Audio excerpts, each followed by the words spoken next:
Punjabi national TV ਦੇਖ ਰਹੇ ਦਰਸ਼ਕਾਂ ਦਾ ਸਵਾਗਤ। ਇੱਕ ਵਾਰ ਮੁੜ ਤੋਂ ਹਾਜ਼ਰਾਂ ਵਿਚਾਰ ਚਰਚਾ ਦਾ ਅੱਜ ਦਾ ਅੰਕ ਲੈ ਕੇ। ਅੱਜ ਦੇ ਪ੍ਰੋਗਰਾਮ 'ਚ ਜਿਨ੍ਹਾਂ ਮੁੱਦਿਆਂ ਤੇ ਚਰਚਾ ਕਰਨੀ ਹੈ ਉਹਨਾਂ 'ਚ ਹੈ ਕਿਸਾਨਾਂ ਦੀ ਹੋਈ ਅਹਿਮ ਬੈਠਕ, ਭਲਕੇ ਦੀ ਕੀ ਰਣਨੀਤੀ ਉਲੀਕੀ ਗਈ, ਸਿਆਸੀ ਪਾਰਟੀਆਂ ਦੀਆਂ ਮਹਾਂ ਪੰਚਾਇਤਾਂ ਦਾ ਕੀ ਅਰਥ, ਪੰਜਾਬ 'ਚ ਦਿੱਲੀ ਪੁਲਿਸ ਦੀ ਆਣੀ ਜਾਣੀ ਤੇ ਇਸ ਤੋਂ ਇਲਾਵਾ ਇਸ ਪ੍ਰੋਗਰਾਮ 'ਚ ਦਸ਼ਾ ਰਵੀ ਦੇ ਮਾਮਲੇ ਤੇ ਕਰਾਂਗੇ ਚਰਚਾ। ਮਾਹਿਰ ਮਹਿਮਾਨ ਸਾਡੇ ਨਾਲ ਮੌਜੂਦ ਨੇ ਅਵਤਾਰ ਸਿੰਘ ਸ਼ੇਰਗਿੱਲ ਜੀ। ਅਵਤਾਰ ਜੀ, ਤੁਹਾਡਾ ਬਹੁਤ ਬਹੁਤ ਸਵਾਗਤ ਅੱਜ ਦੇ ਪ੍ਰੋਗਰਾਮ 'ਚ। ਧੰਨਵਾਦ ਜੀ। ਕਿਸਾਨੀ ਮੁੱਦੇ ਦੀ ਗੱਲ ਕਰੀਏ ਤੇ ਕਿਸਾਨਾਂ ਦੀ ਕੱਲ੍ਹ ਅਹਿਮ ਬੈਠਕ ਹੋ ਚੁੱਕੀ ਹੈ ਜੀ। ਆਉਣ ਵਾਲੇ ਕੱਲ੍ਹ ਦੀ ਉਹਨਾਂ ਨੇ ਰੇਲ ਰੋਕੋ ਦਾ ਸੱਦਾ ਦਿੱਤਾ ਹੋਇਆ ਹੈ, ਇਸ ਬਾਰੇ ਵਿਸਥਾਰ ਨਾਲ ਦੱਸ ਦਿਓ। ਸਭ ਤੋਂ ਅਹਿਮ ਗੱਲ ਜਿਹੜੀ ਉਹਨਾਂ ਨੇ ਮੀਟਿੰਗ 'ਚ ਇਹ ਕੀਤੀ ਆ ਕਿ ਪੰਜਾਬ ਵਿੱਚ ਆਉਣ ਵਾਲੇ ਸਮੇਂ 'ਚ ਜਿਹੜੀਆਂ ਕਿਸਾਨ ਮਹਾਂ ਪੰਚਾਇਤਾਂ ਉਹ ਨਹੀਂ ਹੋਣਗੀਆਂ ਜੀ।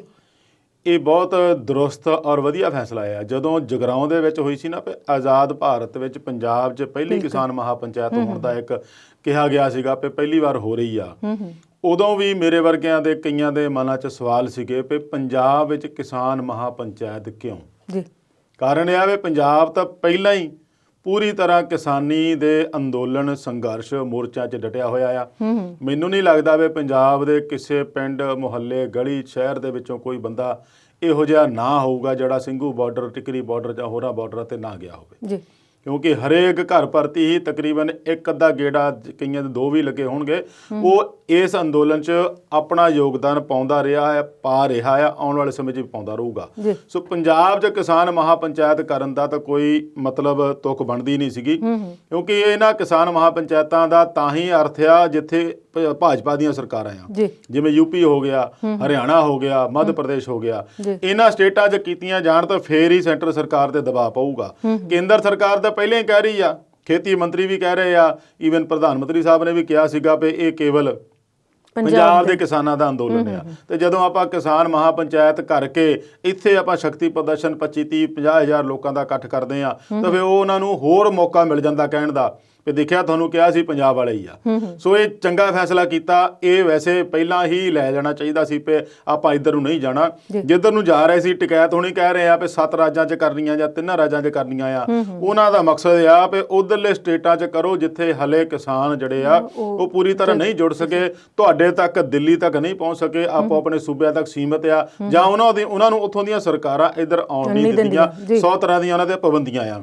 ਉਹਨਾਂ ਰਾਜਾਂ ਵਿੱਚ ਜਾ ਕੇ ਮਹਾਂ ਪੰਚਾਇਤ ਕਰਨ ਬਹੁਤ ਜ਼ਿਆਦਾ ਦਬਾਅ ਜ਼ਰੂਰ ਕੇਂਦਰ ਸਰਕਾਰ ਤੇ ਪਊਗਾ। ਹਰਿਆਣੇ 'ਚ ਵੀ ਕਰ ਰਹੇ ਆ, ਯੂਪੀ 'ਚ ਵੀ ਹੋ ਰਹੀਆਂ ਸੀਗੀਆਂ, ਹੁਣ ਆਉਂਦੇ ਸਮੇਂ ਦੇ ਵਿੱਚ ਮਹਾਰਾਸ਼ਟਰ ਤੇ ਮੱਧ ਪ੍ਰਦੇਸ਼ ਵਿੱਚ ਹੋਣ ਦੀ ਗੱਲ ਕਹੀ ਗਈ ਆ। ਟਿਕੈਤ ਸਾਹਿਬ ਨੇ ਵੀ ਕਹੀ ਸੀ ਵੀ ਮਹਾਰਾਸ਼ਟਰ 'ਚ ਹੋਣੀ ਆ, ਮੈਂ ਵੀ ਜਾਊਂਗਾ ਉੱਥੇ, ਮੱਧ ਪ੍ਰਦੇਸ਼ ਹੋਣੀ ਆ, ਮੈਂ ਵੀ ਜਾਊਂਗਾ ਉੱਥੇ। ਸੋ ਇਸ ਕਰਕੇ ਜਿਹੜਾ ਫੈਸਲਾ ਆਪਾਂ ਇਹਨੂੰ ਵਧੀਆ ਮੰਨਾਂਗੇ ਵੀ ਠੀਕ ਹੈ, ਪੰਜਾਬ ਦੇ ਵਿੱਚ ਕਿਸਾਨ ਮਹਾਂ ਪੰਚਾਇਤਾਂ ਨਹੀਂ ਹੋਣੀਆਂ ਚਾਹੀਦੀਆਂ। ਜੀ। ਅਗਲੀ ਉਹਨਾਂ ਨੇ ਗੱਲ ਇਹ ਵਾਲੀ ਕੀ ਆ ਬਈ ਜਿਹੜਾ ਕੱਲ੍ਹ ਨੂੰ ਰੇਲ ਰੋਕੋ ਅੰਦੋਲਨ ਹੈ ਜਿਹੜਾ ਦੇਸ਼ ਭਰ ਦਾ, ਉਹਨੂੰ ਸਫਲ ਬਣਾਵਾਂਗੇ। ਗੱਲ ਤਾਂ ਉਦੋਂ ਇਹ ਵੀ ਪੁੱਛੀ ਗਈ ਸੀ ਪ੍ਰੈਸ ਕਾਨਫਰੰਸ ਦੌਰਾਨ ਬਈ ਤੁਸੀਂ ਦਿੱਲੀ ਬਾਰੇ ਕੀ ਕਹਿਣਾ ਹੈ, ਕਿਉਂਕਿ ਪਿਛਲੀ ਵਾਰੀ ਜਿਹੜਾ ਚੱਕਾ ਜਾਮ ਕੀਤਾ ਸੀ ਉਹਨੂੰ ਦਿੱਲੀ ਨੂੰ ਬਾਹਰ ਰੱਖ ਦਿੱਤਾ ਗਿਆ ਸੀ, ਰਾਜਧਾਨੀ ਨੂੰ। ਪਰ ਫਿਰ ਉਹਨਾਂ ਨੇ ਹੁਣ ਐਤਕੀ ਕੋਈ ਸਪੈਸੀਫਿਕੇਸ਼ਨ ਨਹੀਂ ਦਿੱਤੀ ਵੀ ਕਿਹਨੂੰ ਬਾਹਰ ਰੱਖਿਆ ਤੇ ਕਿਹਨੂੰ ਅੰਦਰ ਰੱਖਿਆ। ਉਦੋਂ ਤਾਂ ਟਕੈਤ ਸਾਹਿਬ ਨੇ ਯੂਪੀ ਦਾ ਔਰ ਉੱਤਰਾਖੰਡ ਵੀ ਬਾਹਰ ਰੱਖਤਾ ਸੀਗਾ, ਪਰ ਇਸ ਵਾਰ ਇੱਦਾਂ ਨਹੀਂ ਹੈਗਾ। ਰੇਲ ਰੋਕੋ ਤਕਰੀਬਨ ਸਾਰੇ ਹੀ ਦੇਸ਼ ਵਿੱਚ ਆ। ਨਾਲ ਦੀ ਨਾਲ ਉਹਨਾਂ ਦਾ ਇਹ ਵੀ ਹੈਗਾ ਕਹਿਣਾ ਆ ਵੀ ਜਿੱਥੇ ਕਿਸਾਨ ਜਥੇਬੰਦੀਆਂ ਜ਼ਿਆਦਾ ਸਰਗਰਮ ਆ ਉੱਥੇ ਇਹ ਰੇਲ ਰੋਕੋ ਪੂਰੀ ਤਰ੍ਹਾਂ ਨਾਲ ਰਹੂਗਾ, ਜਿੱਥੇ ਨਹੀਂ ਸਰਗਰਮ ਆ ਉੱਥੇ ਵੀ ਕੋਸ਼ਿਸ਼ ਕੀਤੀ ਜਾਊਗੀ ਇਹਨੂੰ ਅੰਦੋਲਨ ਨੂੰ ਸਫਲ ਬਣਾਉਣ ਲਈ। ਅੱਛਾ ਅਵਤਾਰ ਜੀ, ਇੱਦਾਂ ਦਾ ਵੀ ਕੋਈ ਪਲਾਨਿੰਗ ਕੀਤੀ ਵੀ ਪਹਿਲੇ ਜਿੱਦਾਂ ਸੀਗੀ ਕਿ 26 ਜਨਵਰੀ ਦੀ ਘਟਨਾ ਹੈ ਨਾ, ਇਹੋ ਜਿਹੀ ਘਟਨਾ ਹੁਣ ਨਾ ਵਾਪਰੇ, ਇਹਦੇ ਲਈ ਕੋਈ ਉਹਨਾਂ ਨੇ ਅਲੱਗ ਤੋਂ ਤਿਆਰੀ ਕੀਤੀ ਹੋਵੇ? ਦੇਖੋ, ਉਹ ਜਿਹੜੀ ਘਟਨਾ ਆ ਉਹਨੂੰ ਬਹੁਤ ਬੈਕਫੁੱਟ ਤੇ ਕਿਸਾਨਾਂ ਨੂੰ ਲੈ ਕੇ ਚਲੇ ਗਈ ਆ। ਉਹਦੇ ਤੋਂ ਉੱਭਰਦੇ ਮਸੀਂ ਉੱਭਰੇ ਆ। ਉਹ ਆਪਾਂ ਦੇਖ ਹੀ ਰਹੇ ਹਾਂ ਕਿ ਜੋਸ਼ ਦੁਆਰਾ ਭਰ ਗਿਆ ਆ, ਪੂਰੀ ਤਰ੍ਹਾਂ ਅੰਦੋਲਨ ਭਖਿਆ ਹੋਇਆ ਜ਼ਰੂਰ ਆ। ਪਰ ਇਹਦੇ ਵਿੱਚ ਇੱਕ ਸੈਟਬੈਕ ਜਿਹੜੀ ਆ ਉਹ ਸਰਕਾਰ ਦੇਣ ਵਿੱਚ ਕਿਸਾਨਾਂ ਨੂੰ ਸਫਲ ਰਹੀ ਆ। ਉਹ ਇਹ ਵੀ ਅੱਗੇ ਤਾਂ ਗੱਲ ਹੁੰਦੀ ਸੀਗੀ ਵੀ ਕਾਨੂੰਨ ਵਾਪਸੀ ਤੋਂ ਬਿਨਾਂ ਹੋਰ ਕੋਈ ਗੱਲ ਨਹੀਂ, ਕਾਨੂੰਨ ਵਾਪਸ ਲਓ, ਕਾਨੂੰਨ ਵਾਪਸ ਲਓ, ਕਾਨੂੰਨ ਵਾਪਸ ਲਓ, ਇਹ ਤੋਂ ਇਲਾਵਾ ਹੋਰ ਕੋਈ ਗੱਲ ਨਹੀਂ ਹੁੰਦੀ ਸੀ। ਹੁਣ ਸਰਕਾਰ ਨੇ ਉਸ 26 ਜਨਵਰੀ ਤੋਂ ਬਾਅਦ ਕਿਸਾਨਾਂ ਦੇ ਮਨ ਦੇ ਵਿੱਚ ਇੱਕ ਹੋਰ ਕਈ ਤਰ੍ਹਾਂ ਦੇ ਮੁੱਦੇ ਪਾ ਦਿੱਤੇ ਗਏ ਆ। ਹੁਣ ਗੱਲ ਹੋ ਰਹੀ ਆ ਸਾਡੇ ਜਿਹੜੇ ਨੌਜਵਾਨ ਗ੍ਰਿਫਤਾਰ ਕੀਤੇ ਉਹ ਰਿਹਾ ਕਰੋ ਜੀ, ਸਾਡੇ ਜਿਹੜੇ ਬਜ਼ੁਰਗ ਬਿਨਾਂ ਕਸੂਰੋਂ ਲੋਕਾਂ ਨੂੰ ਚੁੱਕਿਆ ਹੋਇਆ ਉਹ ਰਿਹਾ ਕਰੋ ਜੀ, ਜਿਹੜੇ ਨੋਟਿਸ ਭੇਜੇ ਜਾ ਰਹੇ ਆ ਉਹ ਰੱਦ ਕੀਤੇ ਜਾਣ, ਜਿਹੜਿਆਂ ਨੂੰ ਹਰੈਸਮੈਂਟ ਕੀਤੀ ਜਾ ਰਹੀ ਆ, ਤੰਗ ਪਰੇਸ਼ਾਨ ਕੀਤਾ ਜਾ ਰਿਹਾ ਉਹ ਰੱਦ ਕੀਤੇ ਜਾਣ। ਕਾਨੂੰਨ ਵਾਪਸੀ ਵਾਲੀ ਗੱਲ ਹੁਣ ਪਿੱਛੇ ਚਲੇ ਗਈ। ਜੀ, ਕਹਿ ਰਹੇ ਆ ਵਿੱਚ ਵੀ ਅਸੀਂ ਕਾਨੂੰਨ ਵਾਪਸੀ ਲਈ ਮੋਰਚਾ ਤਾਂ ਉਸੇ ਲਈ ਆ, ਮਕਸਦ ਉਹੀ ਆ ਵੀ ਸਾਡਾ ਅੰਦੋਲਨ ਦਾ ਵੀ ਸਾਨੂੰ ਕਾਨੂੰਨ ਵਾਪਸ ਹੋਣਾ ਚਾਹੀਦਾ ਆ, ਪਰ ਉਹ ਡਾਈਵਰਟ ਹੋ ਗਿਆ। ਡਾਈਵਰਟ ਕਿਹਨੇ ਕੀਤਾ ਹੈ? ਸਰਕਾਰ ਨੇ ਕਰਨ ਦੇ ਵਿੱਚ ਕਾਮਯਾਬ ਰਹੀ ਆ। ਔਰ ਇਹ ਜਗਜੀਤ ਸਿੰਘ ਡੱਲੇਵਾਲ ਹੁਣੀ ਬੜੇ ਅਫਸੋਸ ਨਾਲ ਇੱਕ ਦਿਨ ਮੈਂ ਕਹਿੰਦੇ ਸੁਣਿਆ ਉਹਨਾਂ ਨੂੰ, ਕਹਿੰਦੇ ਵੀ ਕਿੰਨੀ ਅਫਸੋਸ ਦੀ ਗੱਲ ਆ ਵੀ ਇੱਕ ਗਲਤੀ ਕਾਰਨ, ਇੱਕ ਇਹੋ ਜਿਹੀ ਡਾਇਵਰਸ਼ਨ ਕਾਰਨ ਸਾਨੂੰ ਕਿੱਥੇ ਤੋਂ ਕਿੱਥੇ ਲੈ ਗਏ ਆ। ਬਿਲਕੁਲ ਠੀਕ। ਜਿਹੜੀ ਸਾਡੀ ਗੱਲ ਇੱਕੋ ਹੀ ਗੱਲ ਤੇ ਅੜੀ ਸੀਗੀ ਵੀ ਕਾਨੂੰਨ ਵਾਪਸ ਕਰਾਉਣੇ ਆ, ਹੁਣ ਉਹ ਸਾਨੂੰ ਗੱਲ ਇਹ ਕਹਿਣੀ ਪੈ ਰਹੀ ਆ ਵੀ ਸਾਡੇ ਪਹਿਲਾਂ ਬੰਦੇ ਛੱਡੋ, ਉਹਨਾਂ ਲਈ ਸਾਨੂੰ ਲੀਗਲ ਟੀਮ ਬਣਾਉਣੀ ਪੈ ਰਹੀ ਆ, ਉਹਨਾਂ ਦੇ ਕੇਸਾਂ ਦੀ ਪੈਰਵਾਈ ਕਰਨੀ ਪੈ ਰਹੀ ਆ, ਜ਼ਮਾਨਤਾਂ ਕਰਾਉਣੀਆਂ ਪੈ ਰਹੀਆਂ, ਰਿਹਾਈ ਕਰਾਉਣੀ ਪੈ ਰਹੀ ਆ। ਉਹ ਸਾਰਾ ਉਲਝ ਦੇ ਵਿੱਚ ਇੱਕ ਕਿਸਮ ਦਾ ਤਾਣੀ ਜਿਹੜੀ ਨਾ ਉਹ ਸਰਕਾਰ ਨੇ ਕਹਿ ਲਓ, ਪੁਲਿਸ ਨੇ ਕਹਿ ਲਓ, ਜੋ ਵੀ ਹੈਗੀ ਰਲ ਮਿਲ ਕੇ ਉਹ ਤਾਣੀ ਇੱਕਦਮ ਉਲਝਾ ਦਿੱਤੀ ਗਈ ਹੈ।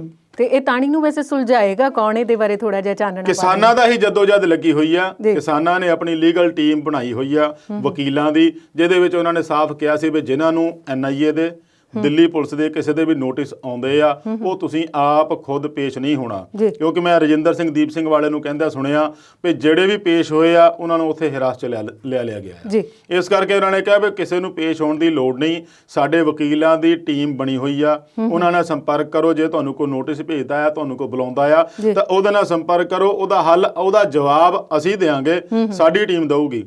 ਇਹ ਕਿਸਾਨਾਂ ਦੇ ਵੱਲੋਂ ਪਹਿਲ ਕੀਤੀ ਹੋਈ ਆ। ਹਾਲਾਂਕਿ ਪਹਿਲਾਂ ਇਹਨਾਂ ਨੇ ਇਸ ਨੂੰ ਆਪਣੇ ਆਪ ਨੂੰ ਵੱਖ ਕਰ ਦਿੱਤਾ ਸੀਗਾ, ਪਰ ਉਹਨਾਂ ਨੂੰ ਸਮਝ ਲੱਗ ਗਈ ਵੀ ਇਹ ਧਰਮ ਦਾ ਮੁੱਦਾ ਬਣਾ ਕੇ ਭਟਕਾਇਆ ਜਾ ਰਿਹਾ ਆ, ਕਿਸਾਨਾਂ ਨੂੰ ਆਪਸ ਵਿੱਚ ਲੜਾਉਣ ਦੀ ਕੋਸ਼ਿਸ਼ ਕੀਤੀ ਜਾ ਰਹੀ ਆ। ਉਹ ਜਲਦੀ ਸਮਝ ਗਏ, ਇਸ ਕਰਕੇ ਉਹਨਾਂ ਨੇ ਇਹਦੀ ਸਾਰੀ ਚਾਰਾਜੋਈ ਸ਼ੁਰੂ ਕਰ ਦਿੱਤੀ ਆ। ਇਹਦੇ ਵਿੱਚ ਕੱਲਾ ਕਿਸਾਨਾਂ ਦਾ ਵੀ ਨਹੀਂ, ਨਾਲ ਦੀ ਨਾਲ ਦਿੱਲੀ ਕਮੇਟੀ ਵਾਲੇ ਜਿਹੜੇ ਆ ਮਨਜਿੰਦਰ ਸਿੰਘ ਸਿਰਸਾ ਆ, ਉਹਨਾਂ ਨੇ ਵੀ ਆਪਣੀ ਇੱਕ ਵਕੀਲਾਂ ਦੀ ਟੀਮ ਬਣਾਈ ਹੋਈ ਆ। ਔਰ ਆਏ ਦਿਨ ਆਪਾਂ ਦੇਖਦੇ ਆ 3-4 ਨੌਜਵਾਨ, ਕੱਲ ਵੀ 5-6 ਨੌਜਵਾਨ ਉਹਨਾਂ ਨੂੰ ਜ਼ਮਾਨਤ ਹੋਈ ਆ, ਰਿਹਾ ਹੋ ਜਾਣਗੇ ਆ। ਨੌਦੀਪ ਦੇ ਮਾਮਲੇ ਦੇ ਵਿੱਚ ਵੀ ਚੱਲ ਰਿਹਾ, 2 ਕੇਸਾਂ 'ਚ ਉਹਨਾਂ ਨੂੰ ਜ਼ਮਾਨਤ ਮਿਲ ਗਈ ਆ, 1 ਕੇਸ ਰਹਿੰਦਾ ਆ, ਉਹਦੀ ਵੀ ਰਿਹਾਈ ਦੀ ਗੱਲ ਹੋ ਜਾਊਗੀ। ਇਹ ਵੀ ਪੁੱਛਿਆ ਗਿਆ ਉਹਨਾਂ ਨੂੰ ਵੀ ਨੌਦੀਪ ਦੇ ਮਾਮਲੇ 'ਚ ਵੀ ਕਰ ਰਹੇ ਆ। ਤੇ ਕਿਸਾਨਾਂ ਦਾ ਇਹ ਸੀਗਾ, ਕਿਉਂਕਿ ਕਿਸਾਨਾਂ ਨੂੰ ਬਾਰ-ਬਾਰ ਸਵਾਲ ਇਹ ਤਾਂ ਹੀ ਪੁੱਛੇ ਜਾ ਰਹੇ ਆ ਵੀ ਤੁਸੀਂ ਸ਼ੁਰੂਆਤ ਵਿੱਚ ਇੱਕਦਮ ਅਲੱਗ ਹੋ ਗਏ ਸੀਗੇ ਵੀ ਪਤਾ ਨਹੀਂ ਅਸੀਂ ਇਹਨਾਂ ਨਾਲ ਜੁੜ ਗਏ ਤਾਂ ਸਰਕਾਰ ਸਾਨੂੰ ਕੀ ਕਰੂਗੀ, ਪਰ ਬਾਅਦ 'ਚ ਹੌਲੀ-ਹੌਲੀ ਉਹਨਾਂ ਦੇ ਮਨ 'ਚ ਇਹ ਗੱਲ ਆ ਗਈ, ਬੈਠ ਗਈ ਵੀ ਸਰਕਾਰ ਦਾ ਜੋ ਏਜੰਡਾ ਸੀਗਾ ਉਹਦੇ ਤੋਂ ਅਸੀਂ ਆਪਣੇ ਆਪ ਡਾਈਵਰਟ ਕਿਉਂ ਕਰਦੇ ਆ, ਅਸੀਂ ਉਹਨਾਂ ਦੇ ਨਾਲ ਰਹਿਣਾ ਚਾਹੀਦਾ। ਠੀਕ ਹੈ, ਜੋ ਉਦੋਂ ਹੋਇਆ ਨਹੀਂ ਹੋਣਾ ਚਾਹੀਦਾ ਸੀ, ਪਰ ਉਹ ਜੋਸ਼ ਵਿੱਚ ਜੋ ਹੋ ਗਿਆ ਉਹਦਾ ਹੁਣ ਭਰਪਾਈ ਤਾਂ ਆਪਾਂ ਨੂੰ ਕਰਨੀ ਪੈਣੀ ਹੈ, ਕਿਉਂਕਿ ਤੁਹਾਡੇ ਸੱਦੇ ਤੇ, ਤੁਹਾਡੇ ਕਹਿਣ ਤੇ ਦੁਨੀਆ ਇੰਨੀ ਬੈਠੀ ਸੀਗੀ। ਗੱਲ ਉੱਥੇ ਆ ਜਾਂਦੀ ਆ। ਹੁਣ ਇਹ ਮਹਾ ਪੰਚਾਇਤਾਂ ਰੱਦ ਕਿਉਂ ਕੀਤੀਆਂ? ਉਹਨਾਂ ਦੀ ਰਣਨੀਤੀ ਇਹ ਆ ਵੀ ਅਸੀਂ ਇਹਨਾਂ ਬਾਰਡਰਾਂ ਤੇ ਕਿਸਾਨਾਂ ਦੀ ਘਟ ਰਹੀ ਗਿਣਤੀ ਨੂੰ ਵਧਾਉਣਾ ਆ, ਕਿਉਂਕਿ ਹੁਣ ਜਿਹੜਾ ਮੀਡੀਆ ਸਰਕਾਰ ਪੱਖੀ ਆ, ਜਦੋਂ ਤਾਂ ਉੱਥੇ ਲੱਖਾਂ ਦੀ ਗਿਣਤੀ 'ਚ ਬੈਠੇ ਸੀ ਉਦੋਂ ਤਾਂ ਇਹਨਾਂ ਨੇ ਦਿਖਾ ਲਿਆ ਨਹੀਂ ਕਿਸੇ ਨੂੰ। ਹੁਣ ਜਦੋਂ ਕਿਸਾਨਾਂ ਦੀ ਗਿਣਤੀ ਉਥੋਂ ਘਟਣ ਲੱਗ ਪਈ ਆ ਤਾਂ ਹੁਣ ਤੁਸੀਂ ਦੇਖੋ ਵਾਰ-ਵਾਰ ਇਹ ਖਬਰ ਆਊਗੀ ਵੀ ਦੇਖੀਏ ਬਾਰਡਰੋਂ ਪੇ ਕਿਸਾਨੋਂ ਕੀ ਗਿਣਤੀ ਘਟ ਰਹੀ ਹੈ। ਹੁਣ ਉਹਦੇ ਵਿੱਚ ਟਕੈ ਸਾਹਿਬ ਨੂੰ ਬੋਲਦਾ ਮੈਂ ਸੁਣਿਆ, ਉਹਨੂੰ ਇੱਕ ਪੱਤਰਕਾਰ ਕਹਿੰਦਾ ਵੀ ਕਿਸਾਨਾਂ ਦੀ ਗਿਣਤੀ ਘਟ ਰਹੀ ਆ, ਵੀ ਇਹਦਾ ਕੀ ਅਸਰ ਹੋਊਗਾ? ਤਾਂ ਕਹਿੰਦਾ ਵੀ 10 ਲੱਖ ਗਿਣਤੀ ਹੁੰਦੀ ਤਾਂ ਕੀ ਉਹਨਾਂ ਨੇ ਕਾਨੂੰਨ ਵਾਪਸ ਲੈ ਲੈਣੇ ਸੀ। ਮੈਂ ਹੁਣੇ ਕਹਿੰਦੇ ਆਵਾਜ਼ ਦੇ ਦੇਣਾ ਇੱਥੇ 10 ਲੱਖ ਬੰਦਾ ਇਕੱਠਾ ਹੋ ਜਾਊਗਾ ਤੇ ਜੇ ਇਸ ਗਿਣਤੀ ਦੇ ਹਿਸਾਬ ਨਾਲ ਅੰਦੋਲਨ ਚੱਲਣਾ ਆ ਤਾਂ ਦੱਸ ਦਿਓ, ਅਸੀਂ ਕਾਨੂੰਨ ਵਾਪਸ ਉਸ ਤਰੀਕੇ ਨਾਲ ਕਰਾ ਲੈਂਦੇ ਆ। ਪਰ ਅੰਦੋਲਨ ਜਿਹੜਾ ਗਿਣਤੀ ਨਾਲ ਨਹੀਂ ਚੱਲਦਾ, ਅੰਦੋਲਨ ਚੱਲਦਾ ਜਜ਼ਬੇ ਨਾਲ, ਹੋਸ਼ ਨਾਲ ਔਰ ਪੂਰੀ ਤਰ੍ਹਾਂ ਮਕਸਦ ਨੂੰ ਮੁੱਖ ਰੱਖ ਕੇ ਚੱਲਦਾ। ਸੋ ਇਸ ਕਰਕੇ ਗਿਣਤੀ ਦੇ ਪਿੱਛੇ ਨਹੀਂ ਜਾਣਾ ਚਾਹੀਦਾ। 100 ਕਿਸਾਨਾਂ ਨੂੰ ਕੰਮ ਵੀ ਆ। ਯੂਪੀ ਦੇ ਵਿੱਚ ਇਸ ਵੇਲੇ ਗੰਨੇ ਦੀ ਕਟਾਈ ਚੱਲਦੀ ਪਈ ਆ, ਮਿੱਲਾਂ ਚੱਲਦੀਆਂ ਪਈਆਂ ਆ। ਇੱਧਰ ਹੁਣ ਕਣਕ ਨੂੰ ਪਾਣੀ ਦੇਣ ਦਾ ਸਮਾਂ ਵੀ ਹੋ ਗਿਆ। ਇਹ ਵੱਖਰੀ ਗੱਲ ਆ ਵੀ ਪਿਛਲੇ ਸਮੇਂ ਦੇ ਵਿੱਚ ਵੀ ਖੇਤੀਬਾੜੀ ਦਾ ਕੰਮ ਚੱਲਦਾ ਰਿਹਾ, ਪਰ ਹੁਣ ਜਦੋਂ ਸਿਖਰ ਤੇ ਆਈ ਹੋਈ ਫਸਲ ਤੇ ਫਸਲ ਵੀ ਸਾਹਮਣੀ ਆ। ਫਿਰ ਇਹਨਾਂ ਦਾ ਢਿੱਡ ਵੀ ਤਾਂ ਇਹਨਾਂ ਨੇ ਭਰਨਾ, ਜਿਹੜਾ ਸਾਰਾ ਦੇਸ਼ ਮੁੜ ਕੇ ਭੁੱਖਾ ਮੂੰਹ ਅੜ ਕੇ ਖੜ ਜਾਣਾ ਆ, ਉਹਨਾਂ ਨੂੰ ਭਰਨ ਲਈ ਇਹਨਾਂ ਨੇ ਫਸਲ ਦੀ ਜਿਹੜੀ ਸਿਰੇ ਲਿਜਾਣਗੇ, ਫਸਲ ਨੂੰ ਉਹਦੀ ਗਹਾਈ ਕਰਨਗੇ, ਫੇਰ ਹੀ ਦੇਸ਼ ਨੂੰ ਅੰਨ ਦੇਣਗੇ। ਸੋ ਉਹਨਾਂ ਨੇ ਆਪੋ ਆਪਣੇ ਤਰੀਕੇ ਨਾਲ ਰਣਨੀਤੀ ਬਣਾਉਣ ਦੇ ਲਈ ਇਹ ਪੰਚਾਇਤਾਂ ਰੱਦ ਕੀਤੀਆਂ ਆ।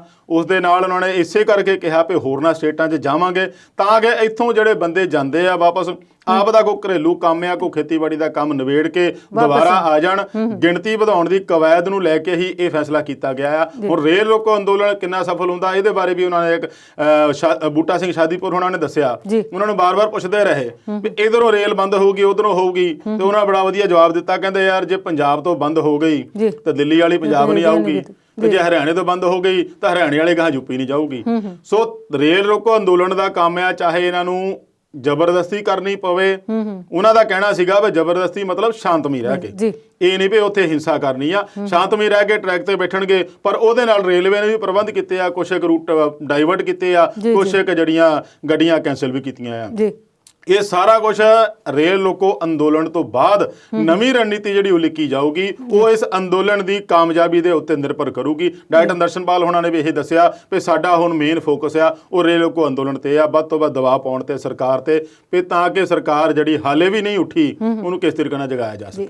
ਸ਼ੇਰਗਿੱਲ ਜੀ, ਤੁਹਾਡੇ ਕੋਲ ਅਗਲੇ ਮੁੱਦੇ ਵੱਲ ਆਵਾਂਗੇ, ਪਰ ਇਸ ਵੇਲੇ ਲੈਣੇ ਆ ਇੱਕ ਬ੍ਰੇਕ।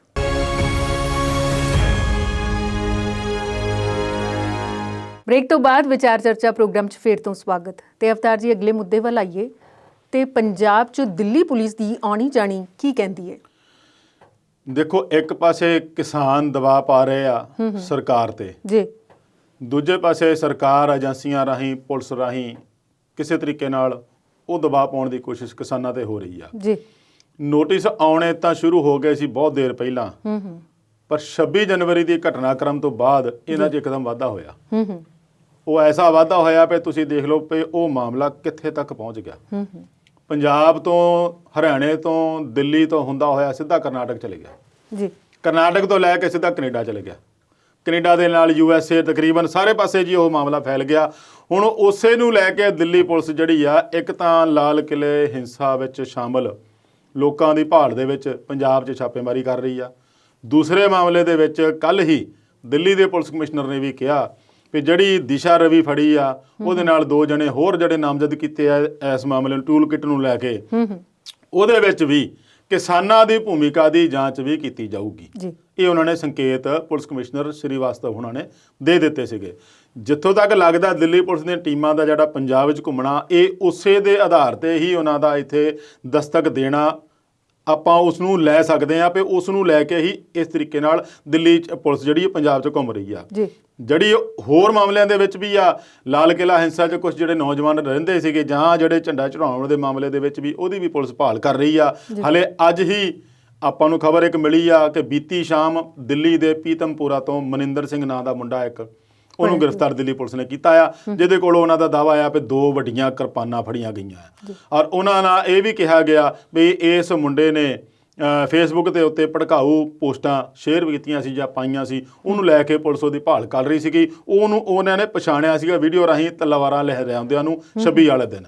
ਹੁਣ ਇਹਦੇ ਨਾਲ ਇੱਕ ਗੱਲ ਹੋਰ ਵੀ ਜੋੜਨੀ ਚਾਹੁੰਦਾ ਆ ਵੀ ਦਿੱਲੀ ਦੀ ਇੱਕ ਅਦਾਲਤ ਨੇ ਇਹੋ ਜਿਹੀਆਂ ਫੇਸਬੁੱਕ ਪੋਸਟ ਪਾਉਣ ਕਰਕੇ 2 ਜਣਿਆਂ ਨੂੰ ਜ਼ਮਾਨਤ ਦੇ ਦਿੱਤੀ ਆ। ਕੱਲ ਦੀ ਗੱਲ ਆ। ਉਹਨਾਂ ਦਾ ਇੱਕ ਬਹੁਤ ਵਧੀਆ ਔਰ ਅਹਿਮ ਟਿੱਪਣੀ ਇਹ ਸੀਗੀ ਵੀ ਕਿਸੇ ਦੀ ਆਵਾਜ਼ ਨੂੰ ਦਬਾਉਣ ਲਈ ਤੁਸੀਂ ਦੇਸ਼ ਧਰੋਹ ਦੇ ਕਾਨੂੰਨ ਦੀ ਵਰਤੋਂ ਨਹੀਂ ਕਰ ਸਕਦੇ।